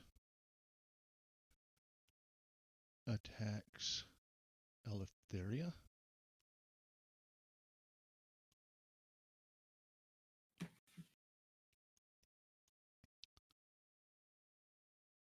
And you also. Nope. Said It the missed you, missed. sorry. Yep, you got missed. So Let me take that damage back. All right. The next one will attack Telemachus as a squirrel.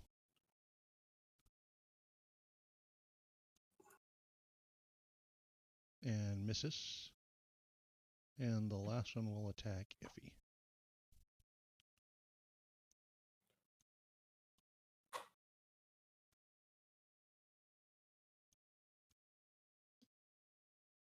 And you are grappled.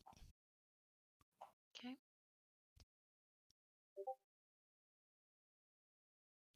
And with that, it will go to Bax. All right. Do I need to break free of the grapple, or can I attack? You can attack. You can just hack at the root with your axe. Dave, that was my timer. Okay. So with that, we will call that for the evening. Yeah. Kat has to go to work. Yep, And sadly. that's a good cliffhanger anyway, to see how you guys are going to get free of all the tentacles. And a pervy squirrel. And the pervy squirrel. Who is super excited about the tentacles showing up. Gosh. Yep. Tentacles and a pervy squirrel just hitting all the right notes tonight. Yeah, clearly. There's a theme. There's a theme going on. Oh, man. I wonder if bringing the squirrel in here was a bad idea. No. Will ever happen? Yep. This poor squirrel. All right. Well, Kat, enjoy your work. And I won't. You won't? Okay. Don't. Yeah. But It's okay. thanks to all the viewers for joining us and watching us as we, as my players stumble their way We do our through this best. adventure. Is that a comment upon our hooves? Yeah. And yeah, really enjoyed it tonight, guys. Thanks everyone for coming out, and we will see you back next week at 5 p.m. Central. And a reminder that in 2 weeks from now, 2 weeks on Thursday at 6, we will be doing Call from the Deep. Ooh. Yeah. Stick around for that. That sounds fun. Yeah, looking forward to that. So see you all next week. All right, goodbye, Everybody, guys. Thanks, Bye. guys. Bye. Wash your hands. Wash your hands. Oh, man. That was so fun. Oh, that squirrel.